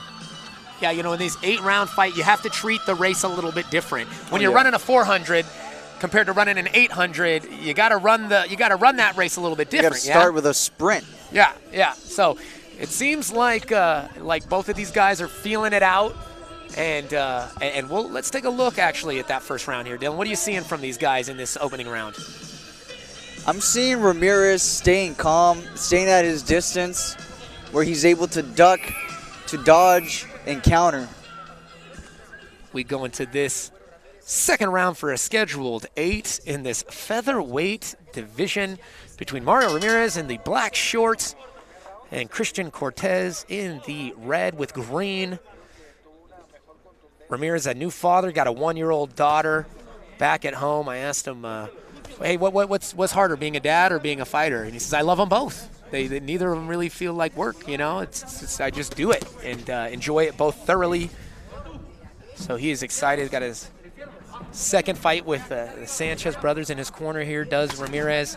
Feels really confident. New strength and conditioning coach he said he has. And he feels like he is in tip-top, maybe the best shape he's ever been in stepping in the ring today against Cortez. And Cortez is going to put him to the test because he is the one that's putting on the pressure now. Good defense from Cortez, He's, good one, too. As I say that, he eats a 1-2, but he blocked a nice left lead hook before that. But, yeah, not deterring. Oh, great in-counter fighting from Ramirez so far here. And those counter shots are going to be key for him because Cortez wants to keep this fight on the inside. And I saw Cortez nice little quarter turn angle out there after he stepped in to Cortez's range here, and Ramirez is using some good footwork, some good distance here. He's just really looking sharp so far in this 8-round fight. I don't know if you noticed it, but a couple of combinations before, Ramirez threw a body shot that made Cortez kind of Oh, he knocked the air out of him a little bit. Bit. That might be something that Ramirez is going to continue to try to set up, but he's eating some shots, I'll tell you what. Cortez is not he's not missing the mark every time here. Every couple shots, he's landing a good hook on the face of Mario Ramirez. But Ramirez not at all wavered from these shots, continuing to fire back. Oh. Yeah. As you see, Ramirez is not your typical Mexican fighter. He uses a lot of skill, uses a lot of good footwork, a la like a Lomachenko almost, the way he cuts these quarter turns. Right. He can be close, but still be hard to hit, even though he's in that range of Cortez. He doesn't just go forward like the typical Mexican style where you're putting on the pressure, throwing hard punches. He uses the side steps. He goes around you, uses feints. Yeah, really, real complete fighter. Really using all these different technical aspects of the boxing game. But you see, kind of thinking a little bit of how to land here, starting to slow down a little bit as far as the nonstop output. But, you know, it's hard to slow down when you got like Cortez coming forward with these big old hooks. Back and forth. Oh, nice three-punch combination. Hit him with a three-piece right there. But, man, is Cortez not a tough son of a gun in there? He was able to take those punches and keep coming forward. 10 seconds left here, guys. Second round. Big shots coming from Cortez. Pushing back Ramirez to finish that second round. A little tap of respect there as Cortez walks back to his corner.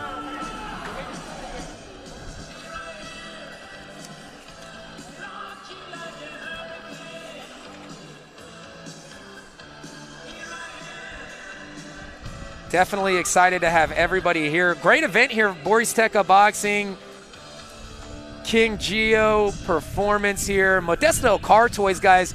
You ready to trick that car out? You need some good audio, maybe you can throw some TVs in the back seat so your children can not bug you all the way to Disneyland when that place opens up again. You go to Modesto Car Toys and you get your car all decked out there. They'll take care of you. Game Up Nutrition, after you get your car taken care of and you need to get your body taken care of, why don't you check out Game Up Nutrition there on Instagram. And then when your body's nice and in shape, you go to Modell's Sporting Goods. You got to go to Moe's to get all your sporting good needs. And here we go, round 3 of this scheduled 8 between Mario Ramirez and Christian Cortez. It's been a really good fight. Oh, head clash. But both of them seem to be affected by that.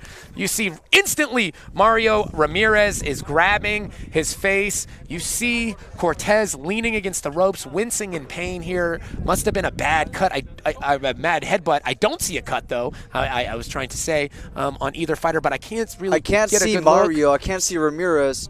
They're wiping him down. I don't know if they're just checking to see if there might be a small abrasion on the face of Mario. That would definitely be unfortunate, don't you? I hate to see a accidental headbutt cause a cut in a fight, affecting a fighter, that wasn't thrown by a punch or whatnot. Right. So, man, it's always unfortunate when you see that. Oh, he looks like he's really in pain over there. Referee looking attentively, trying to get a view. It looks like there has been some blood drawn. I do see blood on the rag of the cut man for Mario Ramirez. So unfortunate when that happens. Let's see how bad that cut is. Oh, remember the fight has to go 4 rounds before it becomes official. So hopefully it's not an issue that's going to prevent these guys. Let's take a look at that headbutt real quick. It looks like they're both exchanging furiously like they have been the whole round. Let's see if we can see where it happens. Oh, yeah. It had to be there. They're both kind of leaning in to throw punches, and they were so close that they ended up clashing heads there. Still working on the small cut there of Mario Ramirez. So unfortunate when this happens, guys. Hopefully it's not going to be an issue, and they're going to be able to continue this fight. Hopefully, but it is important for his corner to treat that cut right now because we still have a lot of rounds left. Yes, a lot of fight in front of him. And I will bet you that Cortez is looking at that cut saying, okay, I have a target. Yeah, again, Cortez, with all that experience as a professional fighter, has to be aware of the fact that his opponent is hurt. Whether it was a headbutt or not, at this point, you got to take advantage, right? Oh, yeah, of course. You get the ref involved, you can end the fight. It looks like they're collecting cards. I don't see them taking off the gloves of Ramirez, so we may have hope. Now, I'm under the belief that, if something happens before the 4 rounds are concluded. Oh, they're taking his gloves off. Oh, no. I believe this is going to be a no contest.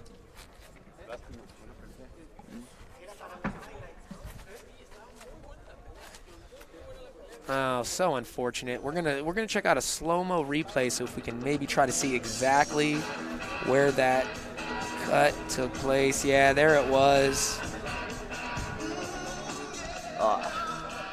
Wow, how unfortunate. It was a really good competitive fight up until that headbutt there. Oh, yeah. Dylan. So unfortunate to see that happen. You know what? But I do want to give props to Boristeca for protecting the fighters. It's a small cut right now. If it would have gone on to the 4 rounds that were left, it could have, produced a much bigger injury. Yeah, definitely disappointed. Looks like this fight is not gonna be able to play out to this 8-round exciting battle that was culminating and taking shape here. And ladies and gentlemen, by the recommendation of the physician and ringside due to an accidental headbutt, the referee forces the bout to stop officially at 9 seconds of round number 3. Damas y caballeros, un cabezazo accidental lleva a la decisión del médico del ring para detener las acciones por medio del referee con un tiempo oficial de 9 segundos en el round número 3. Therefore, this bout is a no contest. Por lo tanto, este combate es sin decisión. Bummer. Big time bummer here. It is about the protection of the fighters, though. You got to make sure that, things like this, very unfortunate. I'm sure both these fighters disappointed because it was shaping up to be a great fight, Dylan. Oh, yeah, definitely. I know Mario's fans are disappointed. I'm trying Mario, even though he is from Gamalu, he has a lot of fans here in Tijuana. Yeah, and he again, he said he's in the great shape, maybe best shape he's ever been in. Very confident, was not worried at all, going 8 rounds for the first time. And it looked like he was, just starting to get going there. Cortez coming forward with great pressure, landing some good shots himself. I'm trying to take a look here, so, it doesn't seem like the cut is too debilitating, but, it's all about the commission protecting the fighters. You can see the sadness on the face. Pronto tendremos Both fighters. Cristian Cortés contra el Mario Güero Ramírez número 2. Espérenla muy pronto. Yeah, we're going to have to get these guys back in here, Dylan. There's no way this score has to be settled. I mean, these guys were just really starting to exchange big shots and feel each other's power. Looked like they were just really starting to have fun in there. I mean, I don't know how much it costs to rent the horse for the day, but I mean, The horse alone should make this fight happen again. Yeah. Let's go ahead, guys. Hey, if it's Friday night or any night you want to look fly when you're going out, maybe having dinner with your lady, hit up Stay Sharp Barbershop, guys, and they'll make sure that they keep you looking fresh, fly as can be for any of the events you need to be looking good for. Hopefully at those events, you're drinking Pacheco tequila, guys. Tequila Pacheco 1998. Check them out on Instagram. Go check out all their great tequila products. But the best way to check it out is to take a sip here. You got KR27 Group, LLC, of course. You need that representation, guys. They're the group to go to. Also, international flavors, guys. They're the best flavors in the Bay Area, guys. You need to spice up your next barbecue. That is the place to get all those wonderful flavors. And if you don't want to do your own barbecue, go to DJ's Tri-Tip. He'll take care of it for you. Check him out on Instagram at DJ_try_tip. DJ's Tri-Tip. He'll take care of you. If you're not feeling like Tri-Tip and you want some tacos, or maybe you want to use some of that Tri-Tip in your tacos, guys, that's the place to go. Don Hugo's Tacos. He'll take care of your taco needs. And, of course, Combat Sports Collective. So many wonderful combat sports. As soon as we get going, you're going to need some representation. Guys, that's the place to check out if you need some action there. And, of course, guys, who doesn't love some pizza? Gotta check out the Pizza Factory, guys. So many locations for you to enjoy a wonderful hand-tossed pizza right there at the Pizza Factory. Let's take a look at the tail of the tape for our next fight here, Dylan. We have Rene Tellez Giron El Bravo taking on Guadalupe Acosta. Age advantage for Giron, he's 21 to Acosta's 27. A little bit of a height advantage, though, 2 inches. Acosta 5'8". Giron measuring up at 5'6". Identical in weights, 132 each, respectively, for both fighters. Long reach advantage for Guadalupe Acosta at 72 inches to Rene Tellez Giron's 66. This is a 10-round lightweight fight, and it is going to be a banger, we both suspect. What do you think the keys to victory? You got quite a reach advantage for Acosta, but maybe a power advantage for Giron. What are you thinking going into this co-main event here? You know, Guadalupe is older, right? But I think that Rene Giron has a higher boxing IQ than Guadalupe Acosta. So Guadalupe has to keep Giron off of him. Now, Giron has those power shots that if you get touched by those, man, you're going to sleep. Yeah. We've seen him in his last journey to the ring, December 2019. He knocked out a undefeated prospect in Carlos Balderas with a vicious left hook. And, we're excited about this 10-round fight. Let's take a look at the rules, guys. There is no standing 8 count in this fight. No 3 knockdown rule either. Only the referee can stop the fight. Fighters cannot be saved by the bell in any round. And the fight becomes official after the 4th round. And what I mean by becomes official, like in that last round, they did not complete 4 rounds. If they had completed 4 rounds, after that accidental headbutt cut that stopped the fight, they would go to the scorecards. So after 4 rounds, they can then go to the scorecards if there is some kind of issue and they cannot continue the fight. As we take a look. De Aguascalientes, Guadalupe Acosta. El Lupe Acosta, 27 years old, making his way to the ring as he slips underneath the ropes. He has the blue shorts with the white trim. Interesting. Got the nice socks right there. Look like cannabis leaves on his socks here, maybe representing a little bit of his recovery regimen. Querétaro, Rene Tellez. Rene Tellez, Giron, man. Real cool, real calm. Look at the hair is perfectly placed here. He's coming out to XX intro. I love this song. One of my favorite highlights is a highlight of Muhammad Ali. Muhammad Ali, of course. You know, yeah. Of course. Yeah, this is a great highlight tape. He must watch it for inspiration as well. He chose this song as his walkout song. And we are excited to see. I enjoyed watching his fights leading up to the broadcast here. Very entertaining fighter. Will stand right in front of you. Exchange. Damas y caballeros, este es el combate coestelar de esta noche.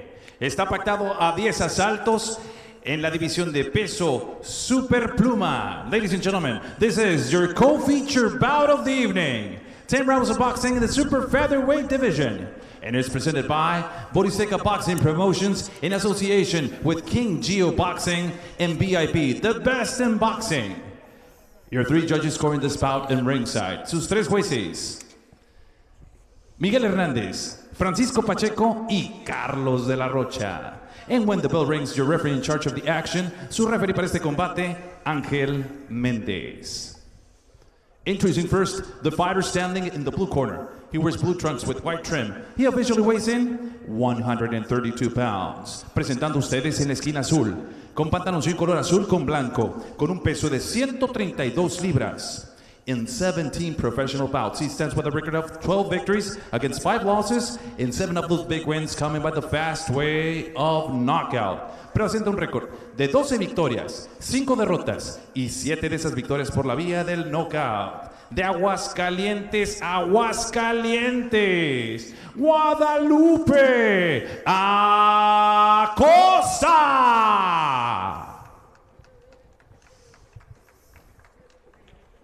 And his opponent across the ring, standing in the red corner. He wears navy blue trunks with silver trim. He officially weighs in the same 132 pounds. Y su rival en la esquina roja, con pantalones color azul con plata, con un peso de 132 libras. In 50 professional bouts, he standing with a record, a near perfect one. 14 victories, 1 defeat, and 8 of those victories coming by the fast way of knockout. Presenta un récord casi perfecto. 14 victorias, 1 derrota y 8 de esas victorias por la vía del knockout. El originario de Querétaro, Querétaro. Y ahora representando los colores San Diego House of Boxing, San Diego, California, USA. René Telles Girón. And now with the final instructions, your referee in charge, con las indicaciones finales, su referee, Ángel Méndez. 10 rounds, 10 asaltos. Gentlemen, follow my instructions and obey my commands at all times. Caballeros, sigan las instrucciones, protéjanse a todo momento. Buena suerte a los dos. Good luck. Here we go, guys. 10 rounds scheduled in this super featherweight co-main event between El Bravo, René Girón, 14-1 with 8 KOs.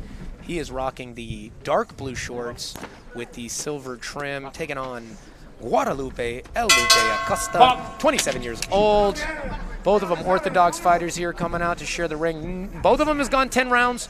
Neither of them is going to be in new water here, uncharted territory with this 10-round fight. They've both been there before.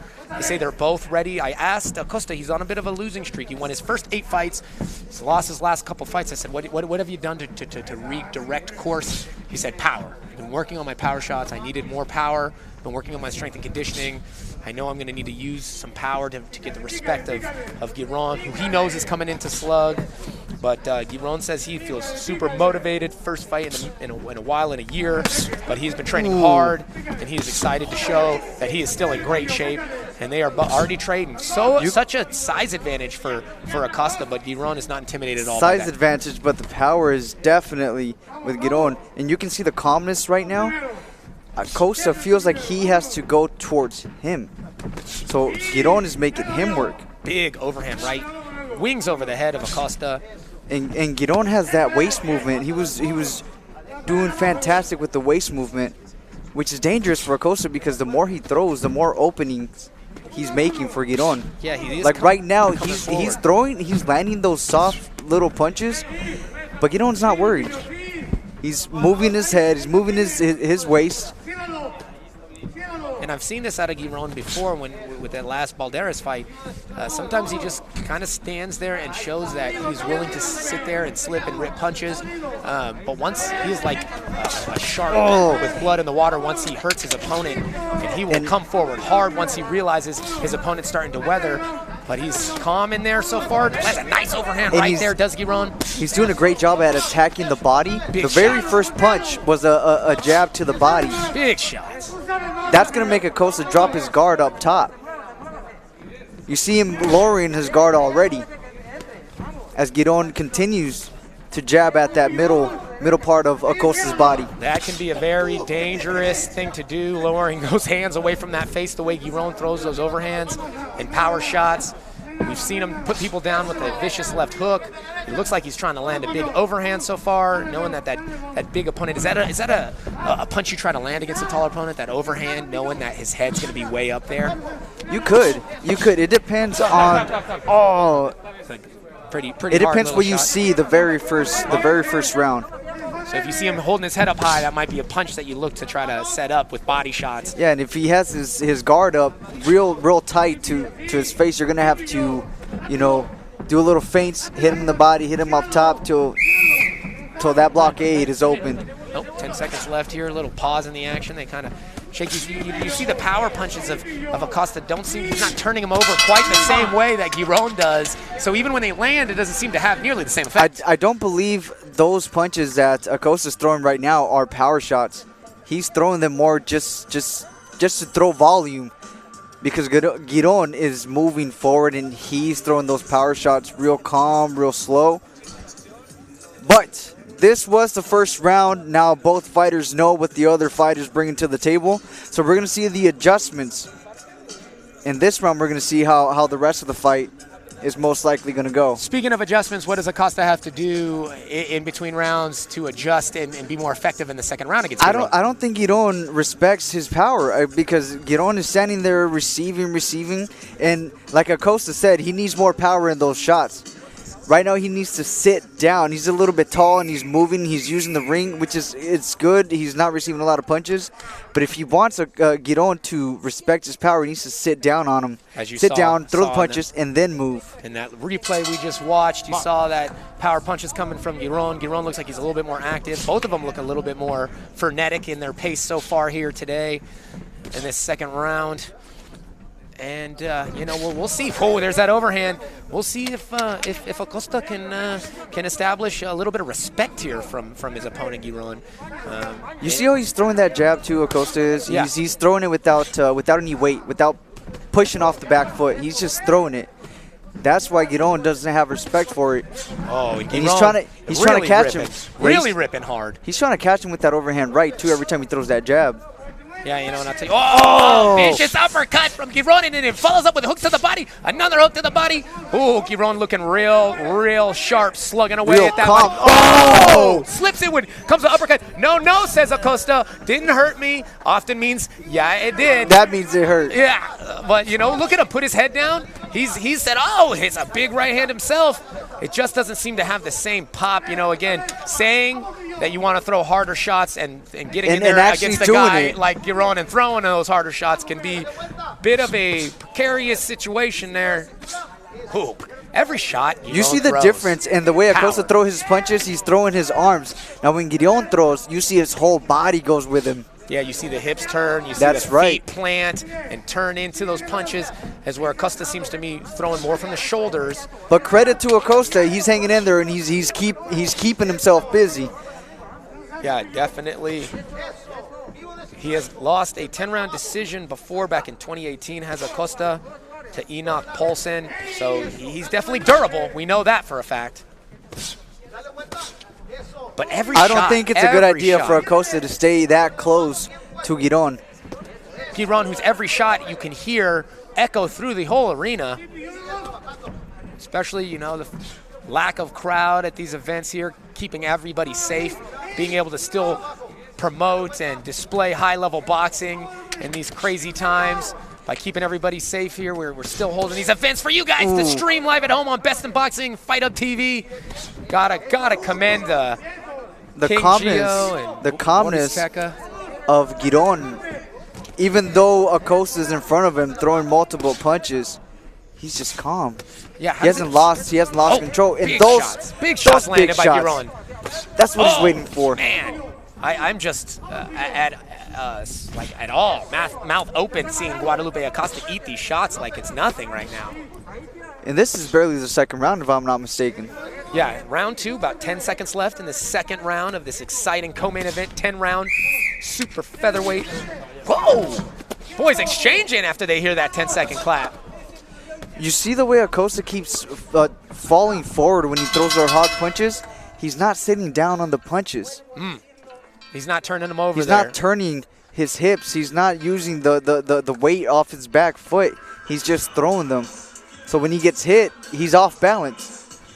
He doesn't have the right stance right now. Now, is it possible that he just might not possess the ability to throw the punches like that, Maybe he's a numbers guy, and that's just kind of his style. And he said he's been working on the power, but it's hard to change your style, and it's hard to change it definitely is. It's like a golfer. You try to change your swing halfway through your career. It's not an easy thing to do. Right. But like he mentioned, he needs to increase his power punches. And from what we're seeing right now, that is the case. That is the case because he's throwing multiple punches, but those are tippy taps, really. And on compared to what Giron is on throwing, the reverse for Giron, every shot you hear blocked or landed, you can hear echo throughout the whole venue. And as we go into this third round, take a look at that action from the second round here. What are you seeing there, Dylan?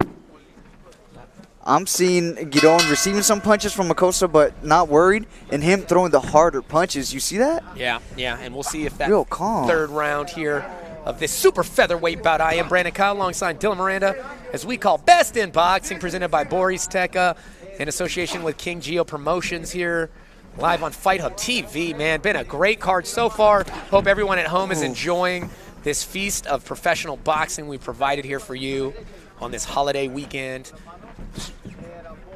Looks like Acosta's corner has kind of let him know, hey, might not be doing so good right now on the cards. We need to really start to turn it up Good here. left hook by Acosta, though. Acosta really turning up the energy here. Looks like he's got plenty of juice going into this third round. One thing we do have to think about is the fact that Giron has been throwing the power shots, and he's been busy. That can, he's going to get tired throughout the fight. This is a 10-round fight. Yep, and we know Acosta is a very durable fighter. And as you see him absorb punches like that. Yeah, but so far Acosta has been eating those punches and coming forward with his own combinations. Like that one right there, that was good. 1, 2, 3. Yeah, he's definitely being effective with his combination punches as far as landing. It might not be throwing with great power, but definitely hitting the mark as you see the redness of the face of Giron start to swell here on the right side. Acosta is doing a fantastic job when he's keeping that distance and he's throwing multiple punches, keeping Giron busy. It's when he stops to take that breather inside the guard of Giron where he receives punches. But right now, he looks like he's controlling the punches. Yeah, really changed things up a little bit. He's coming forward. They're shoulder to shoulder here. These boys are phone booth fighting now. And man, Acosta that's a good nice combination right put there. together by Acosta as he pushes Giron back to the ropes. Giron starting to look at him like, wow, what do I got to do to get you to back up? I'm hitting you with all these shots. That vicious uppercut body hook there by Giron. A good body shot by Giron. Oh. And good straight jab by Giron. But Acosta always comes back, and you got to appreciate he's answering back these shots. He's trading 2-3 shots for one big shot. Ooh, Giron really winding up for these hooks now, Dylan. Each one of those hooks is taking gas out of his tank. Oh! Big right body hook, left hook upstairs, that left hook. That had to hurt. And good uppercut by Giron as well. Put up. Oh, and another one. Big time stamp on the face there. Big blood we see flowing. blood coming out the nose. Oh, that's really bad bleed going And on it's from the nose of gushing. Acosta. He's already trying to wipe it. You can tell it's bothering him. Man, big shot landed. The blood is trickling all over the gloves of Giron as he pushes his opponent back with 10 seconds left in this third round. Oh, barely misses a big left hook. Oh my, what a vicious round. What a round. What a vicious round of boxing there, Dylan, in that third round of this 10-rounder. And I was going to tell you before that the nose injury happened. I think Acosta has found his reach. He's found his tempo. This nose injury could change things. It's only round 4. Yeah, very unfortunate, especially what's it like when your nose swells up with blood and you can't breathe out of your nose? Obviously, you're going to have to breathe out of your mouth, but opening that mouth is going to put you at big risk for taking damage and possibly getting knocked out if you take a big shot to the chin, right? That's right. What Acosta has to do is do what he was doing successfully the previous round, which is throwing at a distance and stepping back when Giron tries to come in with those wide, strong hooks, because those are strong hooks, man. But he's throwing them wide. Yeah, a couple times he missed. He feels like an inch left, an inch right, an inch up, an inch down. That's right. And it could be good night for Acosta, but Acosta's doing a good job of mixing length and boxing in. But that was a big shot. The nose is still just it's still dripping leaking blood. like a sieve right now. The swelling on the right eye of Acosta, swelling as well on the right eye of Giron. Man, look at Giron. Talk about, like I said earlier, he's like a little shark when he smells blood in the water. And there's definitely some blood in the water right now as we go to this fourth round of this co-main event. I'm Brandon Kyle alongside Dylan Miranda, Best in Boxing. Bringing another great card here in association with Boris Teka and King Geo Promotions. Great night of matchmaking done by Saul Rios here from Boris Teka Boxing. Oh, you can hear that shot hit like a shotgun shell. Oh, look at that hip movement by Giron. Love that Canelo style slip and rip that Giron is employing here in this 4th round. You see him throw that uppercut. If he gets that uppercut, it's a good night. And it might have been that uppercut in the last round that caused that leak. Might have been. You know, I know he hit him with a big uppercut and some good hooks. Not sure which one. Oh, he's knocking him around the ring like a rag doll now. Oh, big body shot. After that, left hook lands and wobbles back. Acosta wiping his nose again. That's really bothering him. Oh, my. Oh, and the good overhand right by Giovannie. He's tearing him apart at this point. Back and forth. Boxing is not a game. Therefore, you do not play boxing. This is a fight, ladies and gentlemen, and they are going back and forth. Look at the heart on Acosta going forward no matter what. Big heart. Big heart. Shoulder to shoulder, taking body shots, ripping back. Oh, that uppercut barely misses by Giron. El Bravo is in there smelling that blood. He's probably tasting that blood right now, too, because it's all over the place. Both fighters look like they got painted red, like they do the bulls in the arena when they have the bullfights here. Both men painted red here, but with the blood of Guadalupe Acosta. Acosta needs to throw some uppercuts because Giron is kneeling down to throw. He's scrunching down to throw those hard punches you see right there. He needs to catch him with an uppercut right there. Uppercuts are coming, but they are all coming from Giron. From Giron, yeah. Big shots thrown by Giron this entire fight. Slips, rips a nice uppercut. Speaking of, there's that uppercut. Good from uppercut. Guadalupe, but then each uppercut one himself. By Giron. I doubt Guadalupe wants to be anywhere near uppercut range right now. His shorts are starting to absorb the blood. You can see it is leaking all over. Even the back of Giron has the blood of his opponent. So much blood. Acosta is slipping in his own blood here now. Wow, what a war these two are going through. What heart both men are showing, but man, Giron is just throwing big bombs, and hasn't been able to wobble too hard Acosta, but man, you assume one of these shots, if it lands, it's going to do some major damage, possibly put down Acosta, but showing all the kinds of heart, the mutual little displayers like, oh, big mistake I feel like Acosta just made. I saw him just blow his nose. I understand, right? When you blow your nose. That could be an issue. It's bad, right? Yeah. It swells up, and it's the worst thing you can do, right? As a boxer to blow your nose like that. Oh, he spits the blood on the gravel floor of this bullfighting arena here at Nuevo Toreo. As we have the doctor and the paramedics checking him out.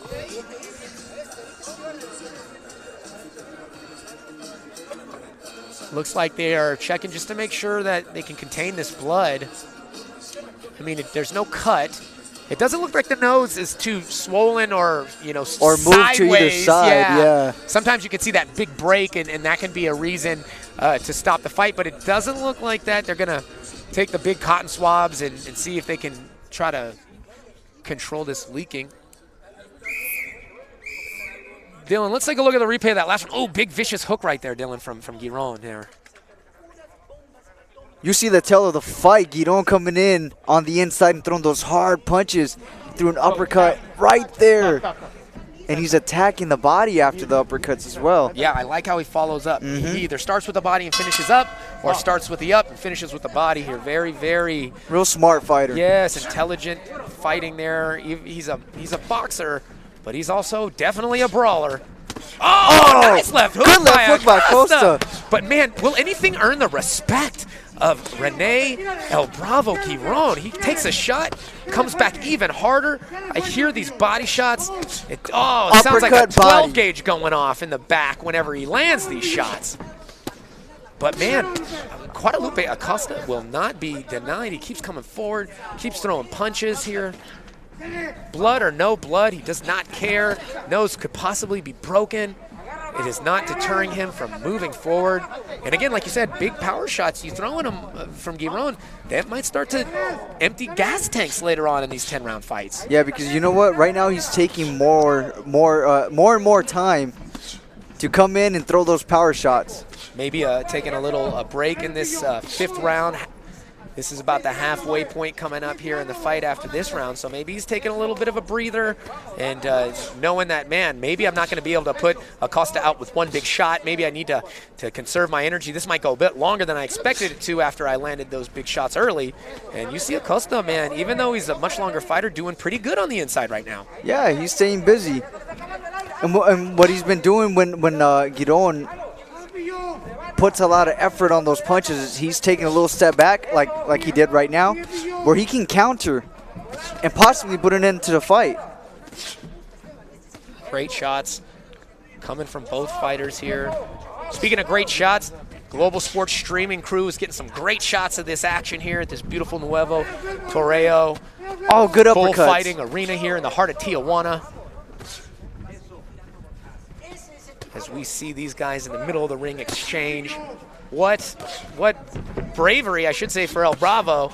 But, I mean, I think even Acosta's showing more bravery here, eating these shots and continuing to come forward. Oh, yeah, and you see him with his mouth open. He's breathing through his mouth right now. I think his nose is just out of the game. Completely plugged up at this point. You can't, expect anything else.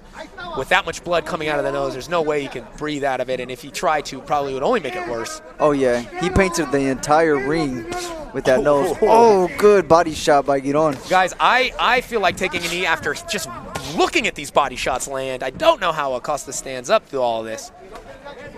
He's got the heart of a champion for sure. Definitely showing that heart right now. Oh, good one too by Acosta. And good body shots. He's going 1-2 upstairs, 1-2 downstairs. Now maybe, 10 seconds left here, this fifth round. Moving on. Oh, big shot from Giron. Giron is really trying to stamp this fifth round with big shots on Acosta after Acosta had a pretty good round. Barring all of these shots he's eaten already, he's still coming forward. Still aggressive with his shots. Still willing to fight on the inside with Giron. Wow. What a fight we have. That just shows the heart of a tough Mexican fighter right there. In both fighters, but Acosta eating the shots he's eating. His corner desperately trying to wet a rag to wipe the face here. Acosta has received some tough punches, man, and he keeps coming forward. Oh, here's some of these exchanges, Dylan, from that last round. Those big body shots right there landed for Giron at the end of the round. Oh, good left hook by Giron. And that's the tale of the tape where Acosta's throwing multiple punches, but Giron is moving side to side, and he throws those hard left hooks, hard right hooks. As you were saying, yeah, that he needs to maybe throw a little bit more power, but, I mean, he doesn't care about range at this point. You know, we assumed that much taller fighter would try to keep range, but that was out the window pretty early in this fight as we are halfway through this scheduled 10-rounder super featherweight fight here between El Bravo, Rene Tellez Giron in the navy blue, the Mexico on the back of his shorts there. You see the light blue shorts for Guadalupe Acosta. 27-year-old Acosta taking on the young gun, 21-year-old El Bravo Giron. He had a good one too right there, where he jumped in, jumped out. That's what he has to do with a fighter like Giron. Now, 1-2, boom, boom. Would it be a good idea for Acosta to start to throw some body shots? Because he hasn't really gone to the body very much. We're halfway through here, you know, talking about trying to take the juice out of Giron. I mean, I know you might be putting yourself at risk to try to drop low against a guy like Giron, though, yeah? Yeah, but you know what? I think he could do it if he disguises it with a combination 1-2 body. Finish to the body. Finish after to the body. Quick 1-2. Because he's already conditioned Giron to expect punches up top. He hasn't really thrown punches to the body. Yeah. But I know it's difficult with a more compact fighter to land those body shots. Yeah, because you see how he has his guard kind of low? It protects his body and it protects his head. Yeah.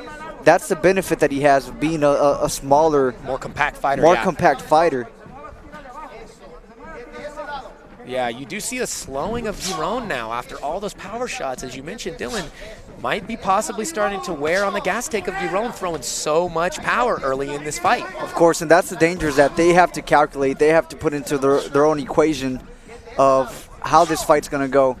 Because right now, you see those body shots, they don't have the same crisp, that same snap that they used to have. You do hear that And Acosta has already survived that fury, that strong Giron. I'll tell you what, is it somewhat intimidating to hit someone with your best shot and they still keep coming forward? I mean, your mind has to at one point start to say, "What can I hurt this guy?" I mean, you know, because he's hit him with so many shots that you would assume would back him off, and they haven't yet. Yeah, but you know what? It's been the same shots over and over, so he needs to mix them up, and he needs to disguise them. Because even though they're landing, Acosta can see them, so he can kind of smother those punches. Prepare for the impact. Prepare for them, and take some damage off of them. Nice jab there from both fighters, but man, Acosta is starting to pour it on right now. He's really pushing Giron back against the ropes. As I say that, Giron is able to get himself off the ropes, and they're now exchanging in the middle of the ring. 6th round of this 10-rounder, scheduled for 10. We'll see if it goes there. The way these two guys are going, if it goes 10, geez. I see Acosta taking the edge now. Yeah, you see him start to turn the tide a little bit here. Oh, 10 seconds left here in that 6th round, and you see Acosta push forward. Giron's almost fighting himself off the ropes as opposed to fighting on the ropes there. Wow, you see a deep breath from Giron. You start to see a little bit of, again, he has a look in his eyes almost of like, what do I have to do? I hit this guy with my best shots. He's still coming forward. Sometimes when a warrior has set his mind to something, as it seems Acosta has done. Oh, there's that blow again as we see Acosta trying to clear his nose. Blood obviously bothering him, but not bothering him enough to deter him from coming forward and throwing bombs. Speaking of bombs, let's take a look at the last round action here. Dylan, these guys are going back and forth, but it seems like Acosta's starting to turn the tide a little bit. Yeah, you see him taking control in this exchange. And at that distance is where he does the most damage. It's when he gets close to Giron that he takes those shots to the body, shots to the head. Yeah, you know, Acosta probably took that round, and it might be the first very clear, round victory for Guadalupe Acosta. But they have been close rounds back and forth. But you see as the second half of the fight progresses, Acosta seems to be stealing that momentum a bit. Giron looks like he had a nice rest, though, and he's looking like he's sharp again here going in to this 7th round of a scheduled 10-round super featherweight match here between El Bravo Rene Tellez Giron in the dark blue shorts, light blue shorts worn by Guadalupe Acosta. Yeah, we have to see what the gas tank of Giron is, because right now he's taking a step back, and look at Acosta staying busy, moving side to side. I'll tell you what, both of them have been 10 rounds and experienced that before, but I doubt that either of them have done 10 rounds like this here on Best in Boxing in Tijuana, Mexico at the Nuevo Toreo bullfighting arena here. So many classic fights happen in Tijuana, and we see more classic fights occurring here today on Best in Boxing, bringing you the best in boxing during these difficult times. Free for you to stream, broadcasting in both English and Spanish. All boxing fans across the world can enjoy wonderful display of high-level, top-caliber boxing. And we see a little bit of a slowdown from both fighters here. From both of them, yeah. Maybe both of them starting to feel the effects of all these punches and big shots they've traded back and forth so far in this fight. And they've both definitely earned each other's respect. Oh, definitely. I don't think Giron had very much respect early in the fight, but you could see the eyes have changed differently, and you could tell he understands that he has one tough son of a gun in front of him in Guadalupe Acosta. And they're exchanging right now. They're going back and forth. A little body straight there from Acosta. Giron is way, way, way less aggressive than he has been early in the fight. You can see maybe it's starting to wear on him. He's really picking less shots here. And the shots aren't making the same sound when they land that they were earlier in the fight, Dylan. Oh, yeah.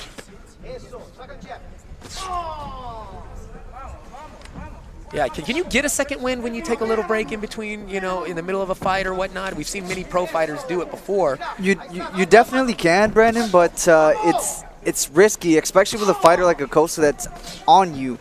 He's staying on you and he's staying busy. He's throwing a lot of punches. At any moment, any punch could end the fight.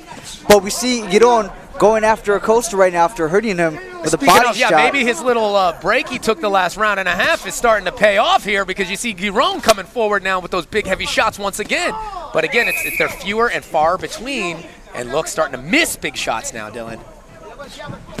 Oh, good straight right hand by Dylan. And another one. 2 in a row. Land on Acosta. Oh, and the referee doesn't even do a count. He looks one time in Acosta's eyes, and Acosta is finished with that. What a fight. KO victory out of nowhere. God. So I guess that answers my question. That little break, that little time off he took in the last round, did Giron really benefited him, because he came and he finished the job here in this 8th round. Wow. 7th round of this 10-round fight. And as we see Giron go over there and check up on his opponent, Giron did not have respect for his fighter at the beginning. We see him checking up on him now. This is what boxing is about, man. Both these guys got to know each other inside that ring. Congratulations to Giron. Fantastic job by Acosta. All right, let's take a look at that fantastic finish by El Bravo Giron here. What is going on? He's pushing him to the ropes and lands one big right hand, Dylan. Slips a 1-2. Whoop! Oh. And lands a second big right hand, puts him straight to the canvas. Dumbfounds Acosta with that right hand. And you know what? It was that wide right hook hand that he was throwing throughout the fight. He finally got it to be where he was intending to put it, and it did his job. It did its job all right. Another vicious KO victory for the up-and-coming rising star in boxing. El Bravo Rene Tellez Giron improves his record to 15-1 with 9 KOs. Very entertaining style, very effective style. Let's take one more look at that vicious KO victory, guys, as we see a shot of the very brave, very, just impressive heart of Acosta in the corner, smiling already. That's a warrior right there. I think he realized, he got caught, but man, he was bringing it back. It's always unfortunate to see a fighter go down like that and get hurt, but looks like he's okay now. The referee didn't take much time as we see that slow motion knockdown here. There's the final punch of the fight. It was right on the button with the right hand. That was a very quick, short right hand that landed right where it needed to. I'm going to go. Ladies and gentlemen, this bout comes to an end officially with a time of 2 minutes, 59 seconds in round number 7. Tenemos a tiempo oficial 2 minutos 59 segundos en el séptimo asalto. Declare your winner by the way of KO victory. Su vencedor por la vía del knockout, Querétaro y House of Boxing, San Diego, California, USA. René El Bravo Tellez.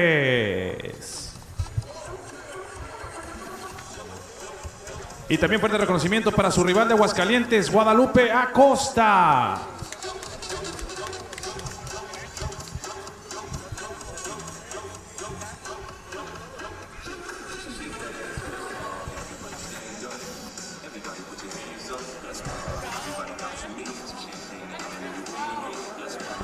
Congratulations to both fighters for stepping into that ring.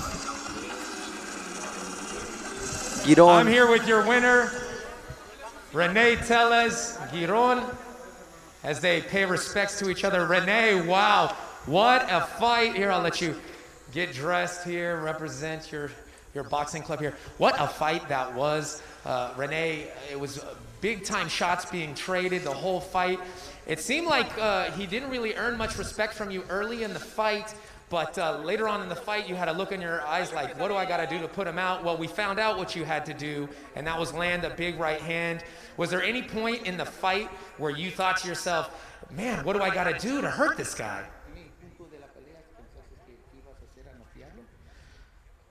Pues fue un rival grande. Sabíamos que iba a ser una pelea fuerte. pero para eso nos trabajamos muy duro. No creíamos que fuéramos a llegar tan lejos, pero me sorprendió más él, la verdad, por su valentía. Quiero agradecer a Frank, a mi familia y todo mi equipo que me apoya allá en Querétaro, Fitness Sport, Jimmy Arellano, y a mi coach, Half House de Boxing. Estamos muy orgullosos de esta victoria y vamos a ir por más. Well, we understood that he was a high volume puncher, and when he came in, we thought we would stop him a little bit earlier, but he took a shot, and he showed he was a valiant warrior. But yeah, he wants to thank his manager, Frank Espinosa, his family back in Querétaro and House of Boxing, and everybody that took part in this camp. Yeah, that was a beautiful display of boxing. We've seen you take people out with the left hand. Now we see you take people out with the right hand. You obviously possess power in both hands. Going back to the gym now after this wonderful victory, what do you plan to work on to add to your game for your next fight? Regresando al gimnasio, ¿qué vas a trabajar? Hacerte más mejor en el gimnasio y para otra pelea. ¿Qué piensas trabajar más? Tenemos que trabajar más la contundencia, los golpes, más movimiento de cintura para estar más completos. Sabemos que pegada no nos falta y si sí, pues hay que hacerla todavía más fuerte para cualquier rival que nos toque. We're going to go back. We're going to work on some head movement. You know, you understand we have power in both hands, but there's different levels to this stuff. So the object is to hit and not get hit, and that's where we're going to go back. And he's ready to start working, and with the help of Frank Espinosa, move on up the ranks. Well, that's wonderful, guys. What an exciting fight that was. What a great performance. Great KO victory. Guys, let's hear it one more time for your winner tonight's bout, Rene El Bravo Giron. People just don't know what we go through. All the time away from family, hours of road work, fighting through the pain of training. You know, people just don't understand how tough this life is. People ask me then, why do it? Simple. I want to be the best in boxing. Follow Best in Boxing on YouTube, where the future stars of boxing fight.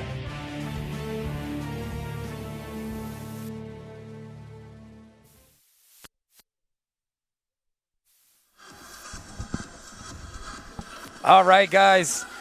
You got to stay sharp. You know, you're going to go out Friday night. You're going to go try to pick up the ladies at the club one day again. Stay sharp. That's how you stay sharp. Even through quarantine, still got to stay sharp. And when you're ready for that fresh dew, got to hit Stay Sharp Barbershop, guys, right there. And Pacheco Tequila, guys. It's all about having a good time safely. And you can do so with the wonderful tequila that provided by Pacheco Tequila. Check them out on IG. Got KR27 Group. Guys, anytime you need that representation, guys, got to check out KR27 Group. International flavors, guys. Spice up any of your meals, guys, up in the Bay Area, or you can order online there. Check them out, guys. Hit up international_flavors on Instagram. But if you don't want to do the cooking, you can go ahead and hit DJ's Tri-Tip and Barbecue. They'll do the cooking for you. So you can just sit back, relax, and enjoy IG DJ's _Tri_Tip. You're not feeling like Tri-Tip? Maybe you were thinking about tacos. Well, check out Tacos Don Hugo. They will fulfill all your taco cravings. Check them out on IG at tacos_Don Hugo. Need some sports representation, combat sports representation. It is possible. Just got to hit up Combat Sports Collective and combatsportscollective.com. And after that fight that you have, after you get represented by Combat Sports Collective, you hit up Pizza Factory. Everybody knows after that weight cut, whole pizza sounds good. So hit up that Pizza Factory, and they will take care of you. Well, I was supposed to fight for this same title a couple months ago, but for some reasons out of my control fell off. So as a fighter and / promoter, the opportunity was presented, and we took advantage of the opportunity. And, you know, now we're here fighting for the WBF International Lightweight title. Pues es una motivación muy grande, una emoción muy grande a mí al momento que me ofrecieron la pelea por el campeonato pues me sentí mucha felicidad y muy motivado de ir por este campeonato. Like anybody I wanted to in the world. As a fighter / promoter, I don't want to take away this from the fans, from myself as a challenge, and I don't want to cheat nobody. So I picked Jose Luis Roa as my next opponent because he's a tough opponent. He only has one loss early in his career. Other than that, he's knocked out most of his opponents. You know, and I'm just here for the challenge and looking to bring a great show to all the fans and to myself tomorrow night. Pues no un error porque aquí en este deporte la verdad pues no se sabe, uno siempre quiere ir sobre el mejor obviamente para ser mejor, entonces pues a lo mejor es la decisión que él tiene de ir con alguien bueno para calarse o ser mejor y entonces pues nomás me pregunto yo, ¿a poco no sé, me les haría tan fácil o algo así para elegirme como su rival? You guys know me. I don't sit here and cherry pick, especially this stage of my career. I could have picked anybody in the world to fight in this main event and look good, but there's no fun in that. There's no challenging yourself in that. You're not challenging yourself. You're taking away from the crowd, from the fans, an awesome fight. You know, as a fighter / promoter, my job is to get the best fights available. Sí, así es. Venimos muy motivados y con todo para ganar, para llevarnos ese campeonato. Primeramente Dios y pues ojalá se vaya con nosotros y sí, pues es el objetivo, llevárnoslo.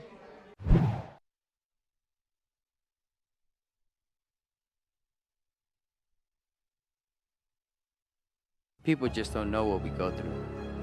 All the time away from family, hours of road work, fighting through the pain of training. You know, people just don't understand how tough this life is. People ask me then, why do it? Simple. I want to be the best in boxing. Follow Best in Boxing on YouTube, where the future stars of boxing fight.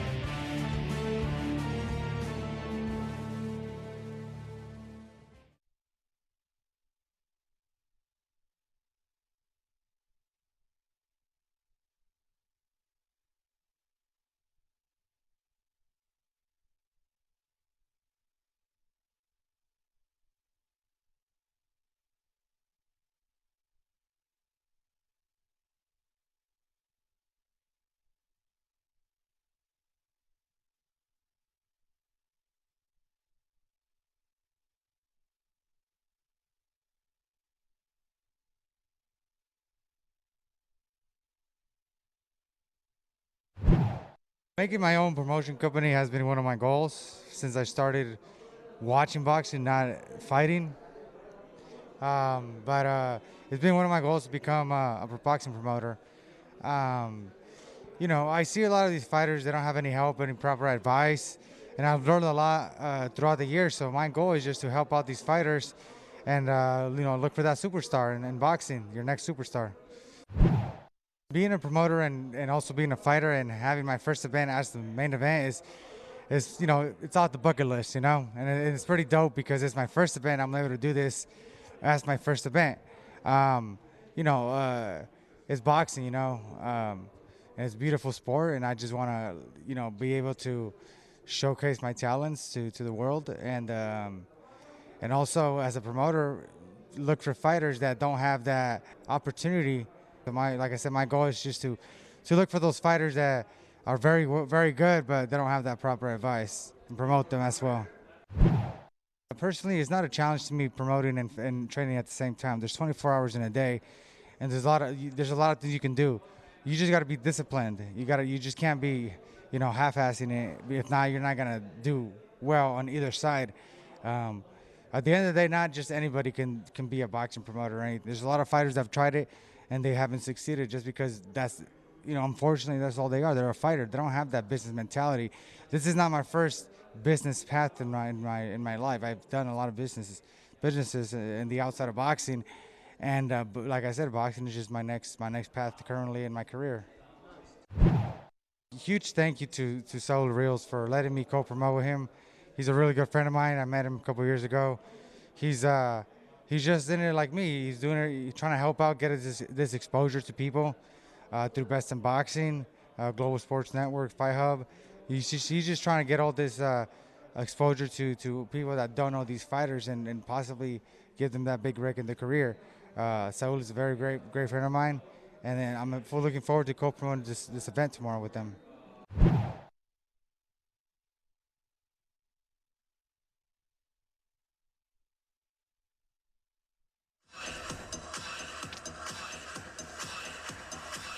Wow, what an exciting night of fights it's been here in Tijuana, Mexico, and we are ready for our main event, a 10-round lightweight bout. On the line is a WBF international title between Giovannie Gonzalez and Jose Luis Roa. Gonzalez, 30 years old. 5 years younger is Roa at 25. A little bit of a height advantage for Roa, 2 inches, 5'8", to Gonzalez's 5'6". Both men weighed in at the weight limit of 135 pounds. A quite significant reach advantage for Jose Luis Roa, 69.5 inches to the 63-inch reach of King Gio Gonzalez. And we are excited about this tape. What do you think it needs to happen here for each fighter to be victorious in this 10-round title fight tonight, Dylan? Jose Luis Roa is the longer fighter. I don't know how successful he's going to be keeping Giovannie Gonzalez at a distance. We've seen him before. Giovannie, he has a good hip movement, the good in and out. I'm not sure if Giovannie Gonzalez's inside game is as good as Jose Luis. So that's the key to winning right there. Well, let's take it to Pablo Flores and see who's going to take it. Gentlemen, your attention to the center of the ring. We have a special guest, and it's sponsored by Boristeca Boxing Promotions and King Gio Promotions. Tenemos un invitado muy especial. Él es medallista de plata en las Olimpiadas de Múnich 72. He's a former silver medalist from Munich 1972 and a former world champion, ex campeón mundial, un orgullo mexicano. Alfonso Zamora.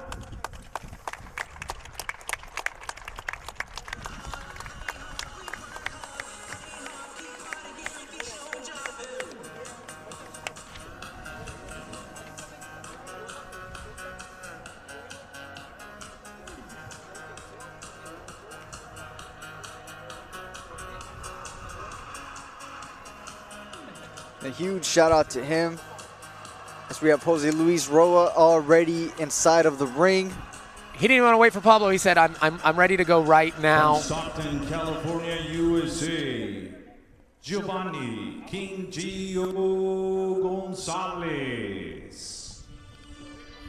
He came out robed up, ready to go, but King Gio just make his way to the ring here. Seen him on Best in Boxing several times. He's a fan favorite, super exciting fighter. Can really do so many things in there.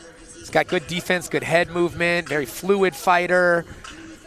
Says he'll do whatever it takes. He'll let the fight kind of dictate the style in which he fights with. Let's take it to Pablo.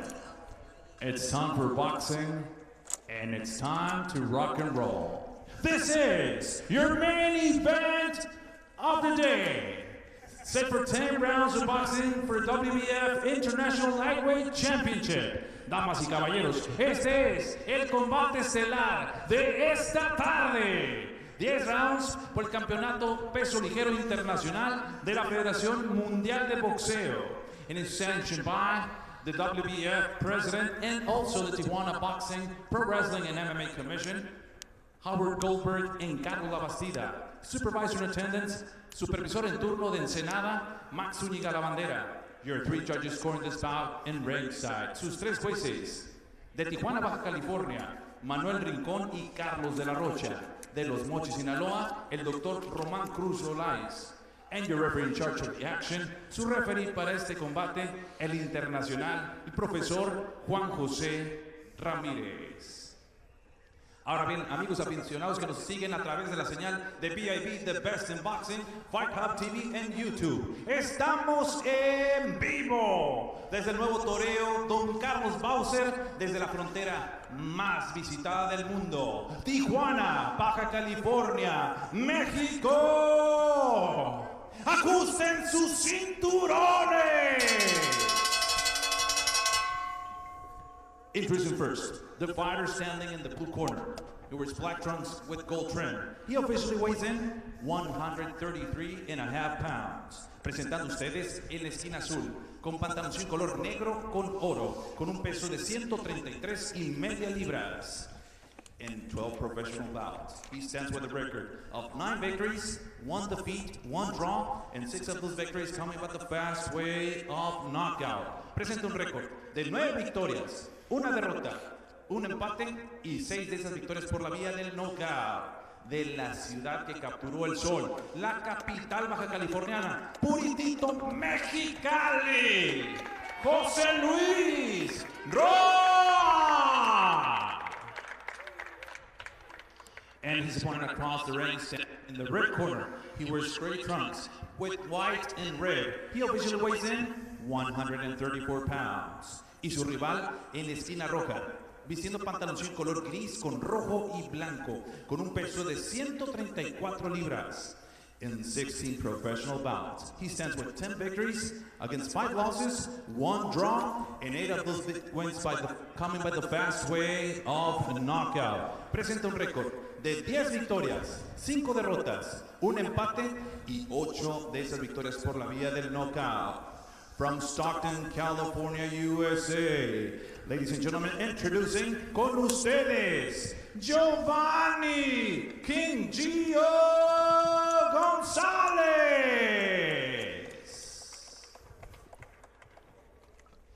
And now with the final instructions, con las indicaciones finales, su referee internacional, Juan José Ramírez. 10 rounds, 10 asaltos. Pelea presentada por Boristeca Boxing Promotions en asociación con King Gio Promotions.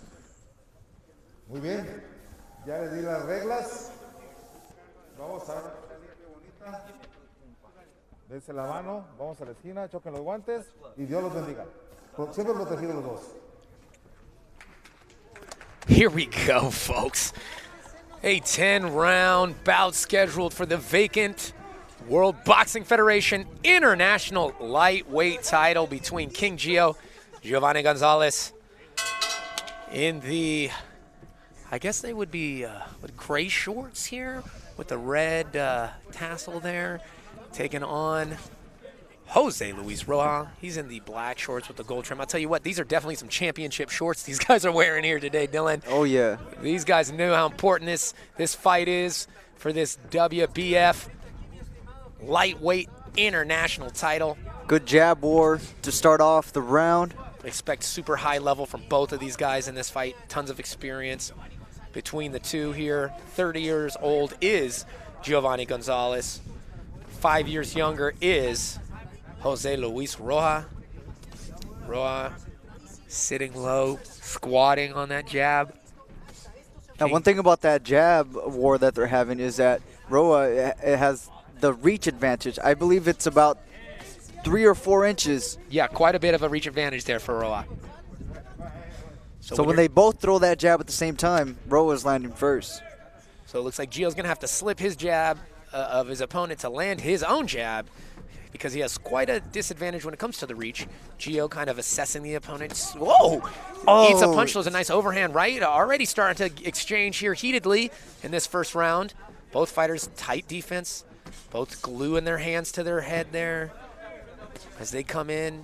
Gio sometimes can let those hands kind of get low and trust more his head movement than the hand defense here, but he's keeping those hands fairly high when he gets in range. Oh, good nice right hand. And what I think he's doing right now is that he has the reach on Roa, so he's waiting on him to throw so he can counter. He's a smart fighter, Gio is. Look at that. Definitely a lot of experience there from King Gio.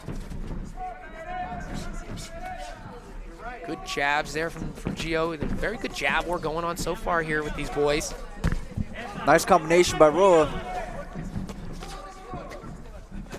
Oh, nice Nice right hand. Good there. right hand. Connect with a left hand as well. Does Gio. Looks almost kind of has a face of like, get back, get back. Reddening on the rose of Roa already. Very nonchalant look on King Gio's face as he moves forward. Now we hear the crowd coming in, shouting Gio. Like we said, he's a fan favorite here at Best in Boxing, Boristeca promotion. Oh, these boys are right in front of us, exchanging already. Back and forth, and the uppercut barely misses, but a right hand lands good for Giovannie. Gonzalez eat a couple shots there. Nice uppercut to the body there from Roa. Couple slips there from Gonzalez. Gonzalez holding those hands up. 10 seconds left. Opening round of this 10-round title fight. Oh, nice good counter. exchange. Great counter shots landed at the end of that round there by Giovannie Gonzalez. Really good round there, both ways there, Dylan. And that was the first round. These guys are ready, man. They came in, took no studying, just started off with the fireworks. I tell you what, usually there's a feel-out round in a title fight like this. That was a feel-out minute of one round, and in the last 2 minutes of the first round, both of these boys started going. And it looks like kind of similarly to fights we've seen on this card already, you see Gio kind of looking to catch a couple punches, maybe slip and land big counter shots coming back here. And maybe take a look at this replay, and we might be able to see some of that action here. The King Gio, there it is, kind of backing up, takes a shot or two, throws back.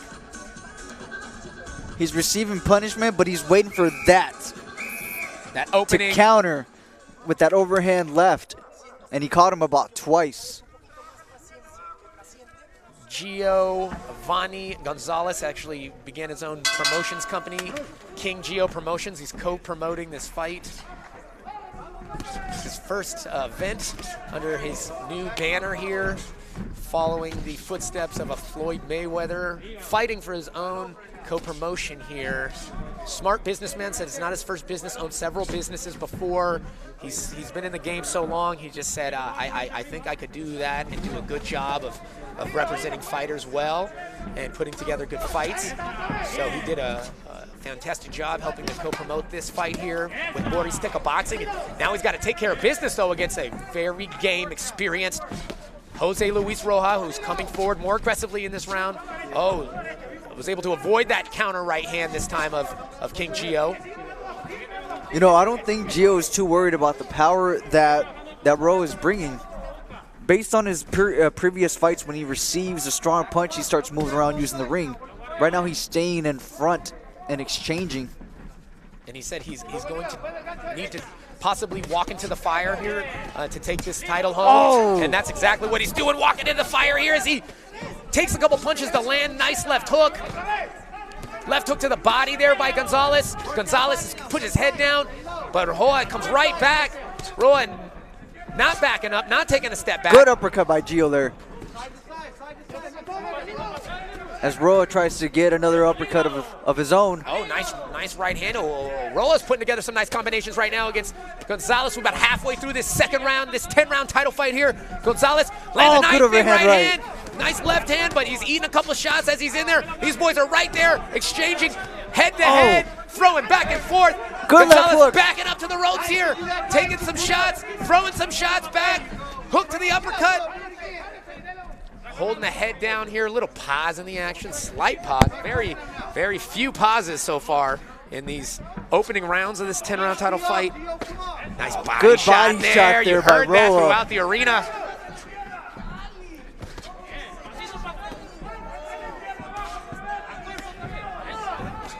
Non-stop action so far in this second round, Dylan. Less than a minute left here. Another good body shot lands. King Gio comes back with a right hand, left hand, uppercut. Roa is throwing and throwing and throwing. He's putting on that pressure. But here comes Gio with a combination of his own. Gio steps back, switch stances. I wonder if this is something he planned to do. Just briefly here, maybe to give him a different look. He's back in an orthodox stance and eating punches here from Roa. Good jab from Gio. Oh, nice hook, and then he comes back, does Gio with a right hand. Oh, a nice left hand from Gio. No, Jose hits him with an uppercut to finish the round. Wow, Dylan. I mean, I hate to say it again, but these judges have a tough scoring job in front of them. It's just so back and forth. See, that's why I'm real happy that I'm sitting over here with you watching these fights. Right. I don't have to score anything because that one was tough. Although I do think that Roa took the advantage that last round. Maybe came out, took the first step of aggression there. Yeah, just on the output. We're having a similar view of the previous fights. Yeah, speaking of that back and forth action, let's take a look, Dylan. What are you seeing here in that second round of this back and forth fight? I'm seeing Acosta versus Giron. Again, right? I was thinking the same thing there. Roa's coming in with those furies of combinations, but every time Gio throws his combination, it's strong. It's numbers versus power here a little bit. As you said, similar to the Acosta Giron fight there.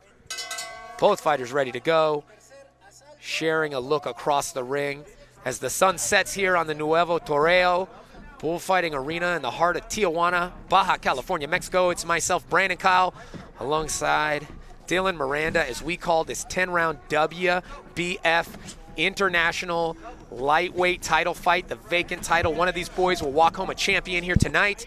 Who is it going to be? Will it be King Gio, Giovannie Gonzalez from Stockton, California, as he takes on Mexicali's Jose Luis Roa. Oh, that was a good uppercut body. Good by body Gio. shots there from Gio. Oh, looks like Gio might have heard from his corner that he needs to put on some more mustard on those shots and start landing, and he's starting with a big overhand right there. Beautiful shot lands over the top there for Giovannie. Jose backing up to the ropes a little bit now. Looks like Gio is coming out to try to take seize the advantage here in this third round here, a minute in to this 10-round title fight.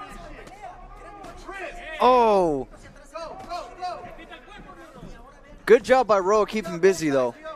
He was definitely hurt with that previous punch. Yeah, definitely did a little bit of a wobble there, but looks like he's refocused. Doesn't look too at a loss here. You can see his eyes still focused, but you could tell he's being a little bit more considerate of the power of Giovannie Gonzalez right now. Oh, slips a punch and lands 3, 4, 5, 6 punches in a row.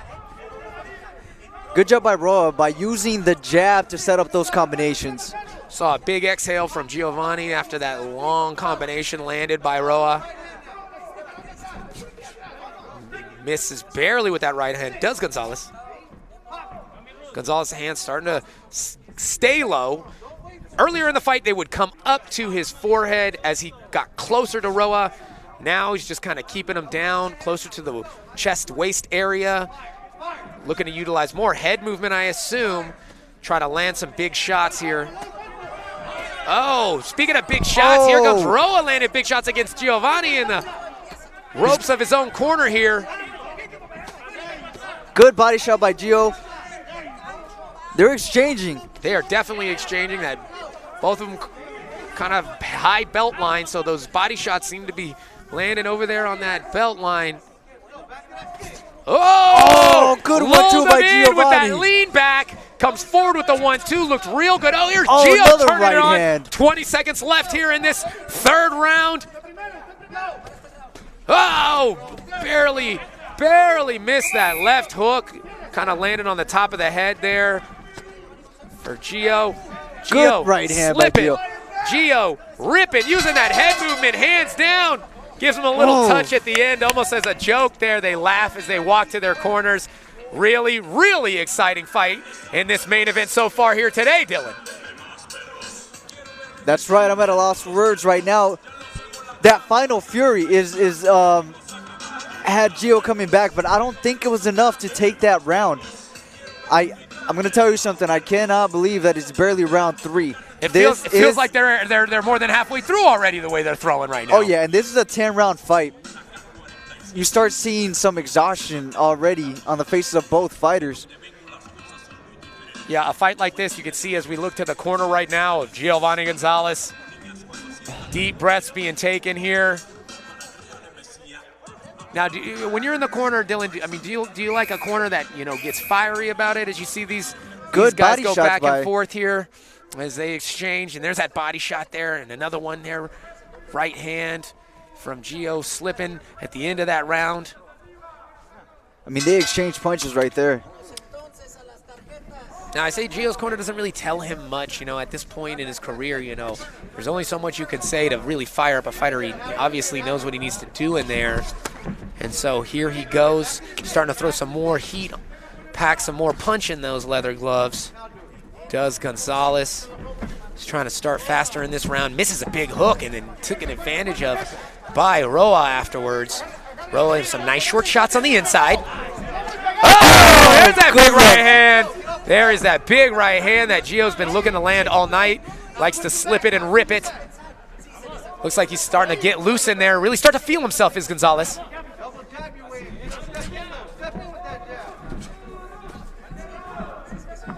He's definitely starting to look more comfortable inside the ring. Just can't get too comfortable. Not against the opponent coming forward like Jose Luis Roa. Because Roa will take advantage, as we saw in that last round, with combinations. And right now he's not staying off of Giovannie. He's keeping him busy. Yeah, I tell you what, great output so far. He can tell that Gio's tired. That's why he's coming in. He's smelling that blood in the water, and that was a good uppercut right there. Yeah, but Giovannie, a crafty veteran, like he was doing in that last round, and sometimes he kind of plays possum a little bit. Maybe lulls his opponent to sleep to come in and then comes back with the 1-2. So Roa has to be cautious while moving in. He's got to do it smartly because as we've seen in these previous rounds, Gio will kind of fade back and then come with a big shot over the top. And that's part of the fight game too. Yeah, baiting, let them come forward, pretend. And you definitely see the art of war being displayed here with these high-level, vastly experienced fighters. You see the tactics start to be employed as they come back and forth here in this fourth round of this scheduled 10-rounder. Successful combinations by Roa, and those are the long punches that I want to see him throwing. Combinations at a distance, and then you step back, just like that. Good combinations from both fighters here. Looks like you're right, Giovannie might be starting to tire out a little bit. He said he's in great shape for this fight. He said he is probably had the easiest cut he's ever had in his career, so he feels good. But good big overhand shots right. again as we talk about him maybe fading. Here he comes, and maybe that's just knowing it's 30 seconds left in this fourth round here, and knowing that if he can put a stamp on the end of this round, he might be able to steal this round because it's been kind of a lackluster round early, but now they are making up for it in these last 30 seconds. And it's back and forth. They're exchanging combinations here. Nice hook over the top. But Roa comes back with a cross, lands a little bit of a overhand right and another overhand right as they blow that 10-second whistle there. A little bit late on that whistle as it directly preceded the bell there. You see Gio spit, look down at the ground, take a deep breath. As we look in the corner of Roa, looking pretty calm and poised in there. Looking in the corner of Gonzalez, looking a little bit more taxed from this back and forth battle. I mean, every time that Giovannie Gonzalez is throwing punches, those are hard punches. Whereas Roa over here is throwing multiple combinations, just not with the same strength that Gio is doing. Yeah, I know, and that makes it tough because some judges, they might be looking at who's throwing more and landing more. Some judges might be saying who's landing the harder shots. So it's difficult to say how this fight is going on the scorecards because it's two different styles of scoring here. Right. And really it is, that's why we have three judges, and that's why we go to this replay here and see these different styles go back and forth. Big shots landed by Roa, but big shots also being landed with a little bit more strength and power from Giovannie Gonzalez. Giovanni starting to dance a little bit around the ring, maybe going to start using a little bit more of that in and out movement you mentioned that he does possess here. Oh, and he's real good at that. You see that? Just came in with a straight right, moved. Gio's a crafty boxer. He's a smart boxer. Yeah, very tricky. Yeah, you see that? He's waiting for that counter. Almost waiting for that counter. Almost trying to time the shots of his opponent so he can come back with big shots. But man, he didn't avoid that shot. That right hand there by Roa. Roa is chasing him down instantly as Giovannie moves. Roa is chasing him down, looking to throw more combination. Nice good body shot by Gio. I tell you, every time Gio has an opportunity, he's taking what he can get. But then, as soon as he gets something on Roa, Roa comes right back with multiple punches, lands a multiple punch combination. They choose body shots there. Oh, nice body shots coming back from Roa. Oh, great boxing match so far here today, Dylan, with these two high-level professionals vying for that WBF International Lightweight title on the line. 5 rounds into this 10-round fight here. Halfway through this 5th round. About halfway through this fight. Yeah, Dylan, you know, Rojas is seeming to find success in this round. What is he doing to be able to score these punches against Giovannie? Roa's having success on Giovannie because Giovannie is waiting in front of him. And Roa, whenever Giovannie tries to move around, he's on him. He's chasing him.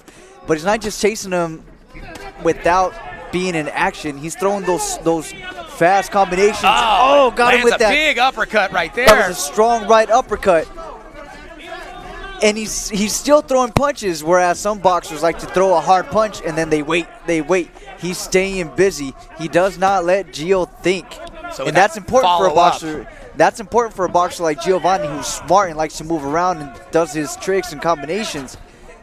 Don't let him think. Don't let him have time to set things up, to set traps. You just constantly throwing on him and make him defend. He doesn't have time to do too much thinking here. And you can see this is slowly starting to turn into a slugfest back and forth for this WBF lightweight title.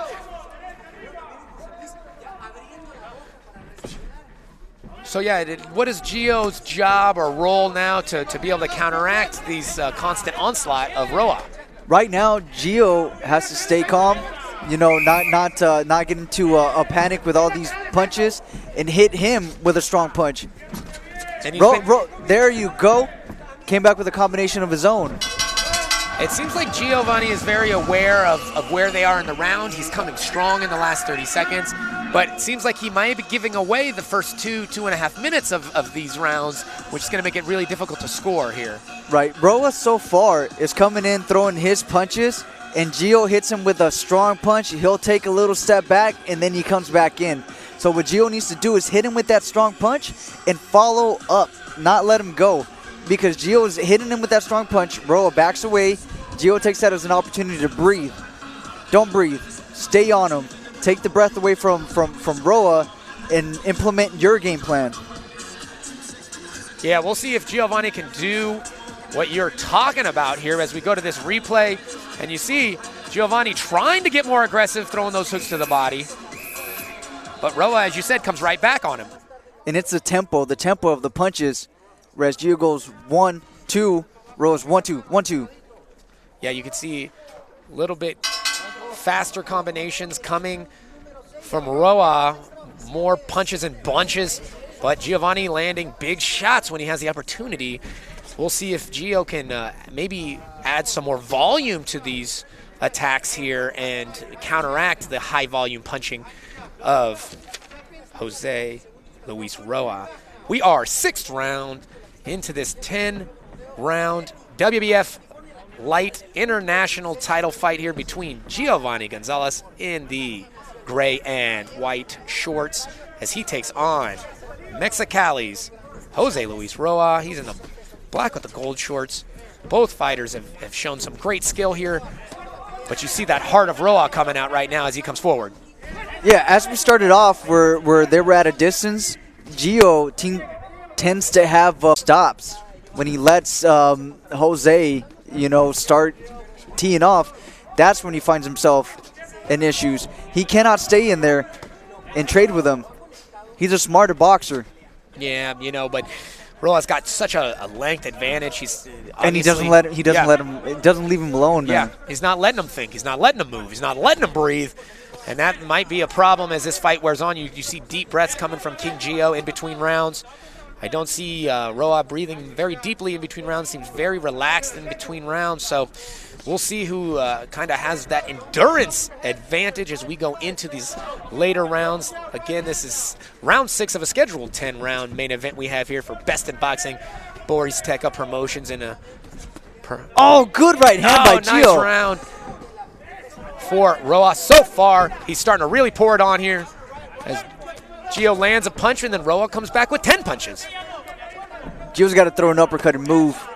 He has to use that in and out movement that he's so good at. As he moves around to the center of the ring. Oh, nice. There's that uppercut you're looking for. Good uppercut. Oh, starting to use that head movement to slip the straight punches there of Roa is Giovannie Gonzalez. And he's great at that, especially at that distance. He's in front of you, but not too close. It's when he lets Roa into that inside game right there where there's issues. And he's definitely has issues getting inside here. Oh, and we see Roa starting to use some in and outs. Side steps as well. Roa really demonstrating several different skill sets he possesses in that boxing ring here tonight. This is a big fight for both of these fighters. Winning that international title from the World Boxing Federation. WBF World Boxing Federation international title fight here on the line. Guys, both these guys know how important this fight is for their careers. And you can see them laying it out there tonight as we move into the evening and the sun sets on the beautiful Nuevo Toreo Arena here in the coastal border city of Tijuana, Baja California, Mexico. A hotbed of boxing for many, many years. Fortunately, able to do this wonderful fight outdoor arena. Everyone staying as safe as possible.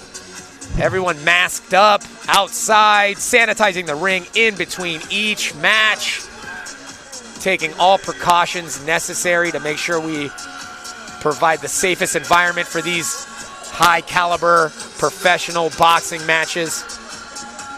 As we take a nice shot at that beautiful town of Tijuana, and then a nice look at these guys going back and forth in that last round, trading shots. Gio takes a right hand there. It's just the numbers, it seems like. The numbers. The numbers are just starting to add up slowly for Roa. As we move into this next round of this scheduled 10 here. We'll see if Giovannie kind of changes things up and turns it up. More of the same might not be enough to take that title home tonight. Starts off with a jab here. 7th round, scheduled 10. WBF International Lightweight title. I'm seeing a lot of headshots right now, but they're not, hope they're not forgetting about the body. I don't think it'll be very long, but a nice right hand from Gio. Gio's starting to hit the gas a little bit. Maybe realizes he might have given some rounds away to Roa. Roa staying true to the task, though. Slips a big right hand from Gonzalez. I like that movement by Gonzalez. He's in there. He's in front of him. He's throwing combinations, but then he moves. That's when he looks phenomenal, man. He goes in there, hits you, doesn't get hit. Just like that, and he's smiling. He has fun. It's on the inside game where Jose is taking the advantage. Definitely looks like Gonzalez is giving Jose Roa a little trouble this round. He's doing things a little bit different. He's more active. He's more in and out, sticking that jab more. Maybe right. That's Gio. That's Gio right there. In, out, loose, real calm. Maybe he feels like he wasn't doing that enough. Maybe his corner told him he needs to get back to Gio Gonzalez boxing, and that's what he's doing so far. And it looks like he's providing some issues here for Roa. Oh, good right hand by Giovannie. Landed big shots again. Bang, bang, bang. He goes throwing big power shots. Is Gonzalez. Definitely some confusion almost on the face of Roa. Almost looking like, what happened here? I was cruising along. Now all of a sudden I'm eating power shots left and right. Oh, yeah. And missing shots. Seems like Giovannie found his tempo. corner, Roa encourages him. Vamos, vamos, they yell. Oh, looked like there was a little bit of confusion there. Yeah, Gio looked at the ref as if he should have stopped the fight. Now Gio kind of balling up here. Maybe got hurt by something there, Dylan. I don't know. I didn't see it, but I didn't see what could have hurt him, but he looks looks like he got hurt by something. Not sure if it was a punch or maybe a headbutt, but Gonzalez looked at the ref for help, and the ref said fight. And now he looks like he's on the ropes, and around that he looked like he was really starting to take over the round there, was Gio early. And now, with 20 seconds left in this 7th round, you see Roa pushing Gonzalez back to the ropes. Gonzalez, it looked like something just took it out of him. Maybe it was a low blow, he thought. But man, Gio does not look like he did in the beginning of this round at all. But there he goes, back with the big bombs. Don't look very technical, just kind of throwing away there. Interesting into that 7th round, Dylan. And we have to see that possible replay. That replay, because I did not see what it was. Me either. Giovannie was controlling the whole round. Right, he looked fantastic. And then all of a sudden, something happened. He looks at the referee and almost as if to say, aren't you going to take some time for this? And then the referee just said, go. And Gio looked like something bothered him big time in that round. It could have been a low blow. We don't know. Yeah, or maybe a body shot that landed and Gio thought it was a low blow or was trying to get some time from the ref, for a low blow. But definitely is looking pretty tired in that ring right now as his corner wipes him down, ices his forehead, and gives him instructions. I don't know if that last 20 seconds was enough to give Jose Roa the round. So we're going to take a look at the replay. Maybe we can see what happened here. I don't see anything illegal or foul happen. Maybe took a hard shot and was just trying to use some crafty veteran moves to get the referee to give him a break. But it could be there was no definitive punch that said that's what hurt him. Well, here we go. They are back in it. It is the 8th round, guys. It's myself, Brandon Kyle, alongside Dylan Miranda as we call this 10-round title fight. And these boys understand how important these last 2 rounds are as you see them exchange. Giovannie Gonzalez with his back to the ropes, trying to push back. Jose Luis Roa trying to defend that forward pressure that Giovanni's starting to apply here. Giovannie might still be tired. He might still be hurt because he's putting pressure, but he's hugging. Like a leaning pressure more than a punching pressure. Good body shot by Gio, though. You know Gio's game. We've seen him before. He's got no quit in him whatsoever, but neither does Jose Luis Roa. Complaining about that headbutt. As they bump heads. Well, you see Gio starting to kind of come in and try to use that head to push back. They're getting real dirty boxing heavy here as they go shoulder to shoulder, head to head. Oh! Nice slip and rip there from Good counter Gonzalez. right there. Getting a little bit sloppy here as these boys start to fatigue from this big-time back-and-forth boxing war that they've both seem to committed to now fully. Nice uppercut there on the inside from Roa. Gio pushing forward, slipping. Gio forward and ripping. Heart starting to come out now. You can start to see it beating in their chest. You see a little blood forming on the nose there. Look, a little trickle starting to happen. I'm not sure if it's blood from Gio that's wiping off or if it's blood from the nose of Roa.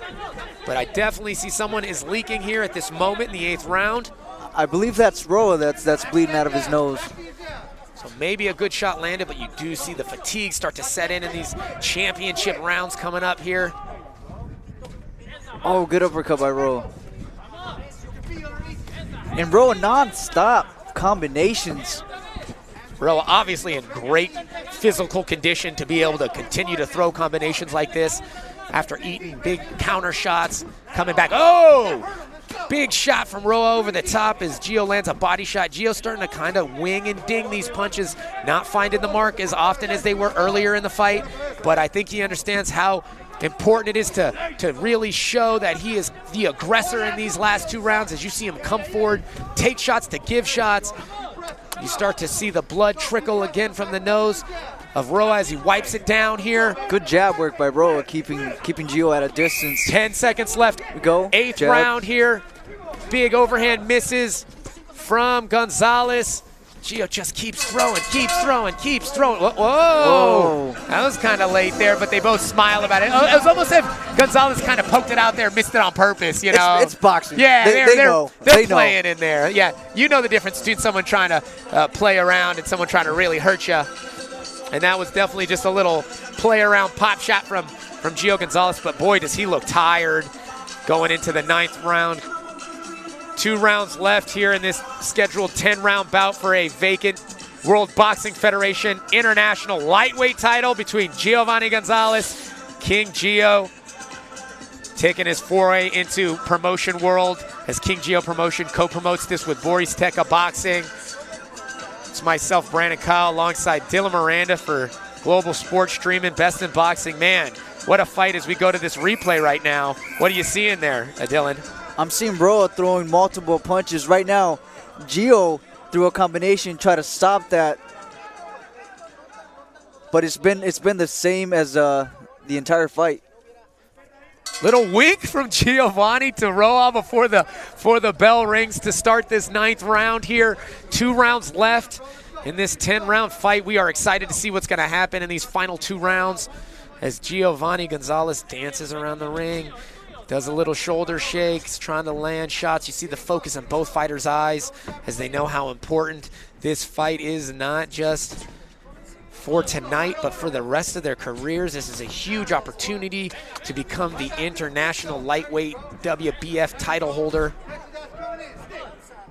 You see when Gio starts to get loose and comfortable like that, that's when he's dangerous. He'll hit you with a punch that you don't see coming, and down you go. But Jose Luis keeping that pressure throughout the whole fight. Absolutely, man. What great conditioning Roa is kind of exemplifying here in these later rounds. Still throwing, hasn't really reduced his output whatsoever. Does a little turn and push. Gio back, hands up, starting to show some fatigue on his face here. But man, still throwing big, heavy shots. Oh, speaking of big, heavy shots, nice right hand there from Roa lands, and then a nice left hand. Oh, these boys are in the middle of the ring throwing leather. Those are good punches by King Gio right there. Yeah, you can hear him pop ringside here as they land.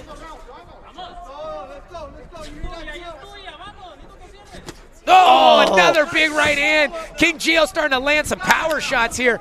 Maybe Roa starting to slow down a little bit here. His head movement, his defense is starting to falter somewhat here as Gio lands these huge shots coming on him. Triple. Oh, uppercut. Good combination by Roa. Roa throwing. And Feels you know like what? that is his key to victory, and he's obviously committing fully to throwing those major combinations there, Dylan. You were saying Roa was starting to slow down. Maybe he's not hitting as hard as he used to. Giovannie needs to capitalize on that and throw more punches. He needs his output to increase. Because the hard punches are there, like that straight right. He just needs to have more of them. I tell you what, though, Roja almost like those body shots by Roa. Just constantly. That body shot starting to put a little bit of damage there. So Gio feels it and says, you got a body shot. Well, guess what? I got some headshots here for you, but he's eating shots. And he pushes back to the ring, and the ropes are holding up. Roa right now, as you hear the crowd. He got him with a 1-2. And now Roa's coming back on Gonzalez. Gonzalez is just, oh my God, almost hypnotized in there. Gio just with the throwing with ill intent with every punch. Wow, what a round, the best round of this fight so far, Dylan. And we still have another round. We have another round. We still have another round. That felt like the end of the 10th round. Oh, man. Wow. I don't know who to give that round to. Man, when I think Gio has nothing left in the tank, he gets hit with a major body shot. You could tell it bothered him. And so what's he do? Bites down on the mouthpiece and throws bombs. Both these fighters are warriors. That's why Gio has become one of a fan favorite here in Best in Boxing. We take a look at the exhausted Giovannie Gonzalez. He looks exhausted right now, but I guarantee you when that 10th and final bell rings, he's going to come out throwing bombs, and I expect nothing less from Roa in this 10th and final round, too. Little smile from the corner here of Giovannie Gonzalez, King Gio. Este es el round número 10, el último round. Ladies and gentlemen, this is round number 10, your final round. Oh, here we go. Here's that exchange right there, Dylan. Look at them go back and forth. Big bombs landing for Gio as he... And like we mentioned before, bar fights. That's what that's looking like. We got another bar fight on our hands here in the form of a professional boxing match, because these boys are going back and forth nonstop in that last round. And is the 10th and final round, guys, of this World Boxing Federation International Lightweight title fight between King Gio, Giovannie Gonzalez in the gray and red. He's taking on Mexicali's Jose Luis Roja in the black and gold, and they've gone back and forth the entire fight. This 10th round has started off the exact same way as they ended the 9th. Non-stop action. Both corners. Roa hurt Gio with a punch. Telling their fighters to come forward. He's teeing off on Gio right now. Gio needs to get off the ropes. Gio's trying to recover, and he does this. He wades and waits, and then boom, throws big shots. And you look like Gio's just trying to pull back the arrow on a big flurry every time he's waiting.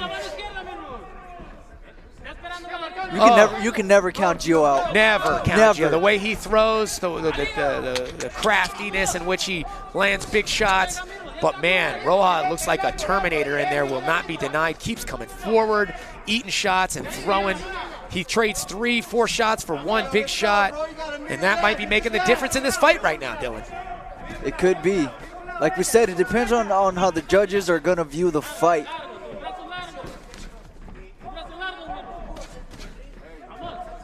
As the fighters square off in the center, they go back and forth again.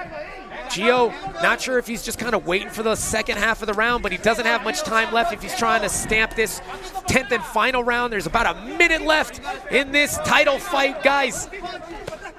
Oh, that was a good shot by Jose. We will see who is going to. Good one, too, by Gio. Cap this fight off with a flurry here as Roa comes forward, throwing punches. Gio throwing big counters. Gio back to the fighting ropes. off the ropes. Pushes him back again. They're back in the center.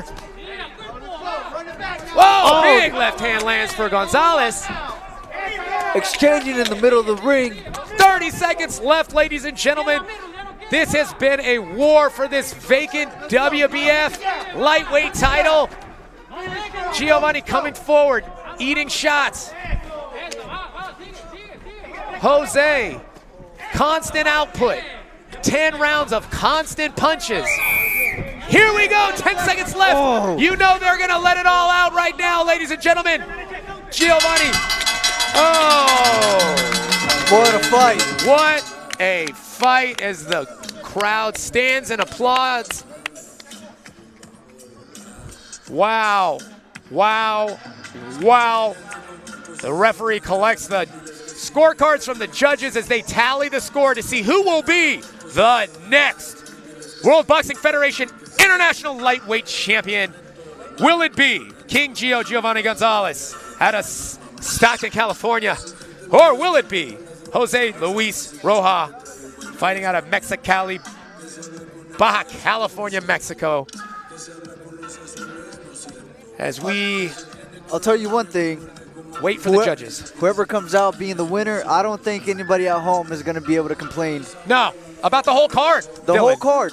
No one's complaining. It's wonderful stream brought to you by Global Sports Streaming. And let's take a look at that 10th and final round here as these boys just let it all out here, Dylan.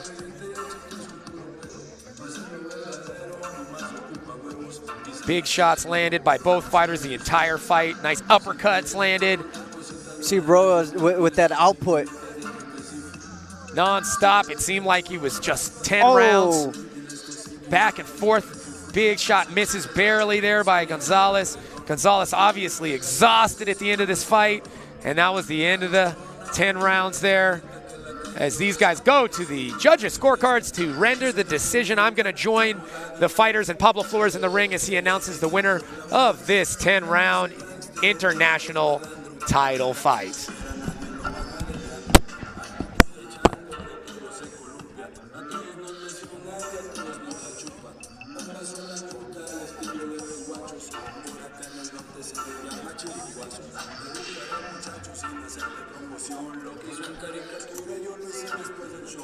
Shout out to Boristeca Boxing, King Gio Promotions, Global Sports Streaming, and Best in Boxing.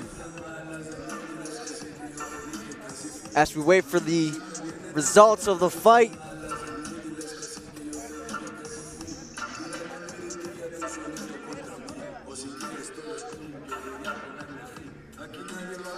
congratulations to both these fighters.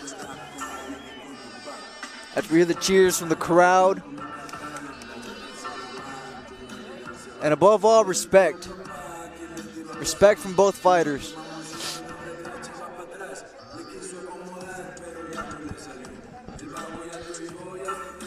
As we take you to my partner inside the ring, Brandon.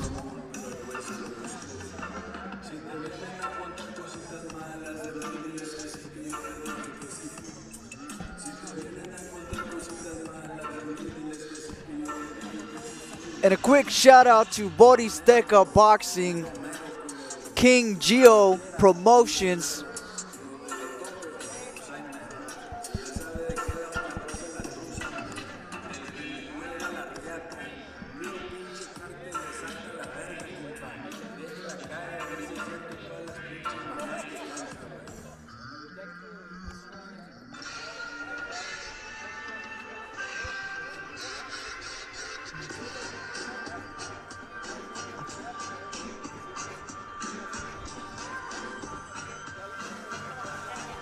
Fantastic fights tonight, from previous past champions to new champions and debuts. Like my partner said, we had a mixture this fight. It was exciting from the start. We even had a white horse. Thank you to Mario Ramirez.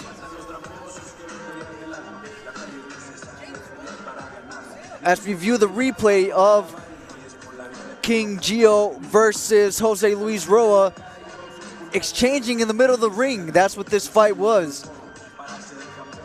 A good back and forth. Are the judges going to go for the numbers? Are they going to go for the power shots? We don't know. As we take it to Pablo Flores inside of the ring.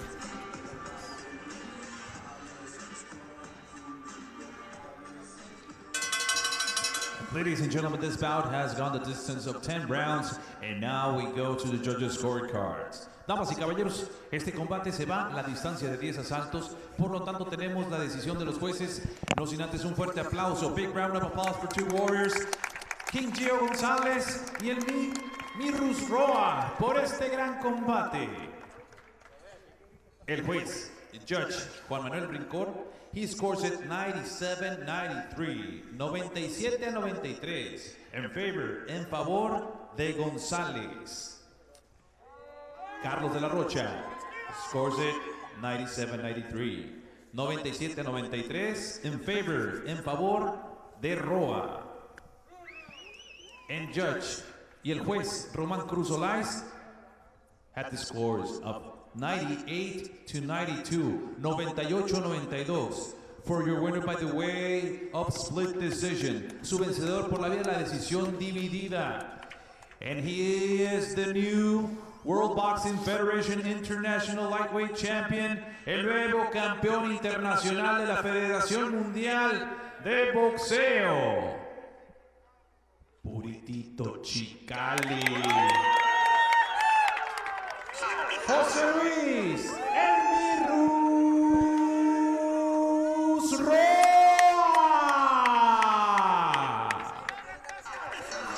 And also big round of applause, también el reconocimiento para su rival, Giovannie, El King Gio Gonzalez.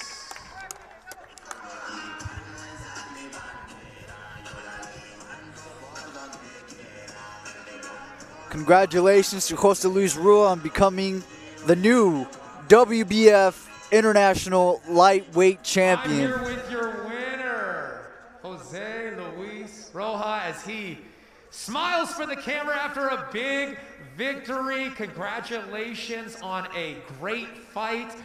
It looked like it was numbers versus power shots. You just had a great output throughout the whole fight. Non-stop pushing and punching. You were eating some big shots, but you didn't let it deter you. Was that the game plan, to come out there, establish your length, and just continue to put numbers on Gio in this championship fight tonight? Sí, pues, dependiendo cómo nos sintiéramos, iba a ser nuestra estrategia. Nosotros somos fajadores 100%, pero pues miramos que iba puro para adelante, pues decidimos boxearlo, movernosle y tirar bastantes golpes para poder ganar. Yeah, we had a strategy. We know that Giovannie, he always goes forward, but we decided, although because he's a strong fighter, we decided to box him. Yeah, there were times in the fight where it seemed like Gio would start to fade, and maybe you were starting to smell that if you pushed, you might be able to finish him. But then all of a sudden, he would come back with these strong flurries of punches and kind of get you to have to step back again. Was there any time where you thought, oh, he might be starting to crack, and he surprised you coming back with such strength? Sí. No, sí hubo momentos en los que yo decía, ya lo voy a tumbar, y no, pues no sé de dónde sacaba fuerzas, que seguía, es muy aguerrido. Igual esos peleadores me gusta tener peleas duras, y pues ahí estábamos, nos presionó, nos hizo un poquito para atrás, pero regresábamos también con todo. Yeah, there were certain moments that I was about to knock him out, but all of a sudden I was thinking, where did this guy has so many power to come back? So, but we keep on going, and we outbox him, and we got the decision. Yeah, this is a big victory. You are now the World Boxing Federation International Lightweight Champion. That's got to be a great feeling for you. Is there anyone you want to thank? You've had a nice career so far, and this only getting better. Anyone you want to thank out there for helping you in your career so far to date? Pues muchas gracias a mi madrecita que está aquí, a mis amigos de aquí de la Colonia Progreso de Mexicali, aquí entrando, aquí bajando de aquí de la Rumorosa, aquí estamos luego. Pues gracias a ellos que están aquí, fueron los únicos que vinieron, y toda mi gente que me está apoyando allá en Mexicali, todos están viendo esta pelea y miraron que fuimos campeones, y pues muchas gracias a mi gimnasio, mi entrenador aquí está, Jaime Rogerio, que era mi esquina. Aquí estábamos desde el viernes, me acompañó, tengo apenas 2 peleas con él y hemos trabajado muy excelente. Pues gracias a todos mis patrocinadores también que traigo aquí en el traje, los presenté antes de subir al ring. Pues muchas gracias a todos, y a ustedes, a la promotora esta que nos brindó pelear en esta función. Big shout out to my mother. She's here present. A few of my friends also did the trip from Mexicali to my gym. My trainer, Gerardo, he was with me the whole time since Friday. To all my fans, my friends who are supporting and are watching this streaming, I would like to thank the promoter, Boristeca Boxing Promotions, and I'm really happy to be the new champion. Yeah, and let's hear it for your new WBF International Lightweight Champion, Jose Luis Roja.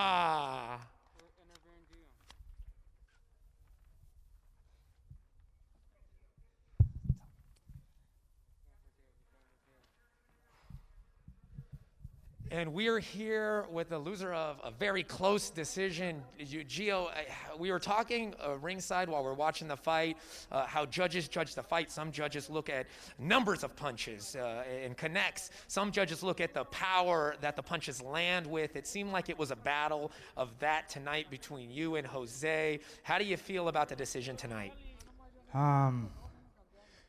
It was a close fight. I don't take nothing away from him. He was a really good, tough fighter. Reminds me of Barrera.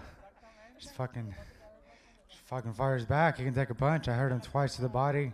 I have no idea how he didn't go down. Caught him upstairs. Don't get me wrong, he caught me a couple of times too, but I was never hurt too, like, oh shit. I caught him a couple of times where he should have gone down, but he took it very well. It was a very close fight, but I keep it real. He won the fight. Yeah, I mean, it was a really close fight. It seemed like you came out, and it seemed like you thought that your power would kind of intimidate him a little bit more early in the fight. And you stuck with that tactic. We talked about it before the fight, how, you're going to have to adjust in there possibly and do whatever the fight dictates. And it seemed like there was a point where you realized, like, oh, maybe I need to box a little bit more, use my in and out movement. I was talking with Dylan Miranda, my co-host. He was talking about how you're so good at that, but you didn't really seem to employ that until later on in the fight. Is that something that you wish you might have wanted to start doing earlier in this fight, maybe using more movement as opposed to try to stand there and really hurt him with power shots? As a commentator outside is different than being the fighter. I understand what you're saying, but I changed my style in there a couple of times, actually. And I did figure it out, but I think it was the 4th round. But when you do that, that takes a lot of energy from you because, you're moving and you're hitting and everything. It's just a very hard style to change your style from Mayweather to Maidana to Rios. I changed my style multiple times into that fight. And like I said before the fight, I could have picked anybody I want, but I picked him because I like to give the fans a good fight. Speaking of giving the fans a good fight, we were talking about that. Win or lose, every time you step in this Best in Boxing ring, you make more fans here, and you did the same thing here tonight. Congratulations. Congratulations on being able to co-promote this with King Geo Promotions. You did a great job, and we can't wait to see you back in here again. Anybody you want to give a shout-out to, final thank you or goodbye to before we close the night out here? Yeah. It was awesome doing this.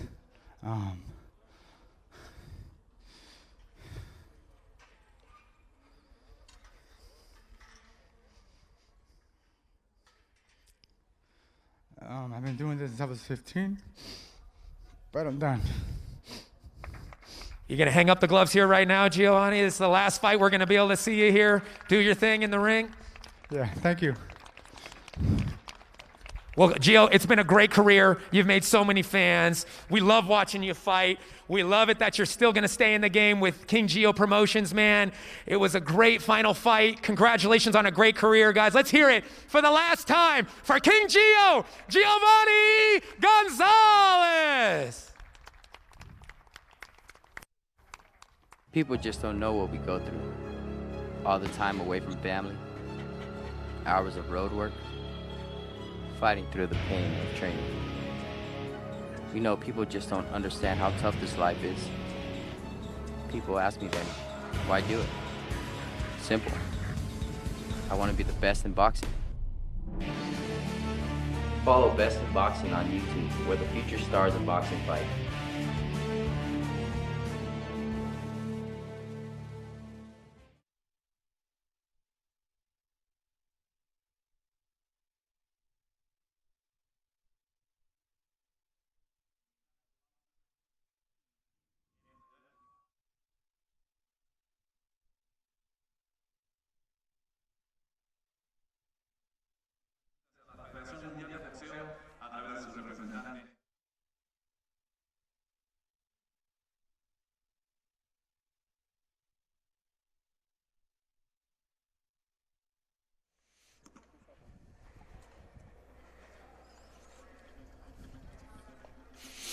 Well, Dylan, what a night of fights, culminating with that world title main event there for that WBF Intercontinental title. It was a tough ending, though, to see a fighter in there pouring his heart out as Giovannie Gonzalez retires. Like will be his final fight in his career. What did you think about that retirement statement and the last performance that we're going to see here, Best in Boxing, of Giovannie Gonzalez? I think it was an honor to be able to sit here and watch the final fight of Giovannie Gonzalez. Like I mentioned, Giovannie is a fan favorite. He's a fan favorite for a reason. Every single fight he brought out, he left his heart in there. I feel honored to have been able to comment on his last fight. I feel honored to be able to host that interview where he retires. I tell you what a great night of fights. That title fight at the end, our co-main event was an awesome fight as we see Rene Guiron finish a really tough Guadalupe Acosta. I don't see anyone stopping him in the future. He's only rising in the sport of boxing. What would you say was the performance of the night? Was it that Guiron knockout? I have to give it to him. Yeah, that was a back and forth fight. I didn't know who was going to win that fight, so seeing him win, put a definitive stamp on that fight with a knockout, that to me was the performance of the night. Yeah, we see the former queen of boxing there as Karina Moreno loses to an up-and-coming Naomi Reyes. Impressive performance by her as well. What would you say the fight of the night was out of the whole amazing Best in Boxing card that we had here? The fight of the night, see, that's a tough one. That's a tough one because all these fights were fantastic. But I was really engaged with that Jerome Acosta fight. Absolutely. That right? to me was fight of the night. Can't get enough of that kind of action here at Best in Boxing. Thanks to Boris Teka Boxing Promotions in association with King Gio. This has been Global Sports Streaming, Best in Boxing. Another great night of fights in Tijuana. I'm Brandon Kyle. Dylan Miranda, my partner. We will see you next time.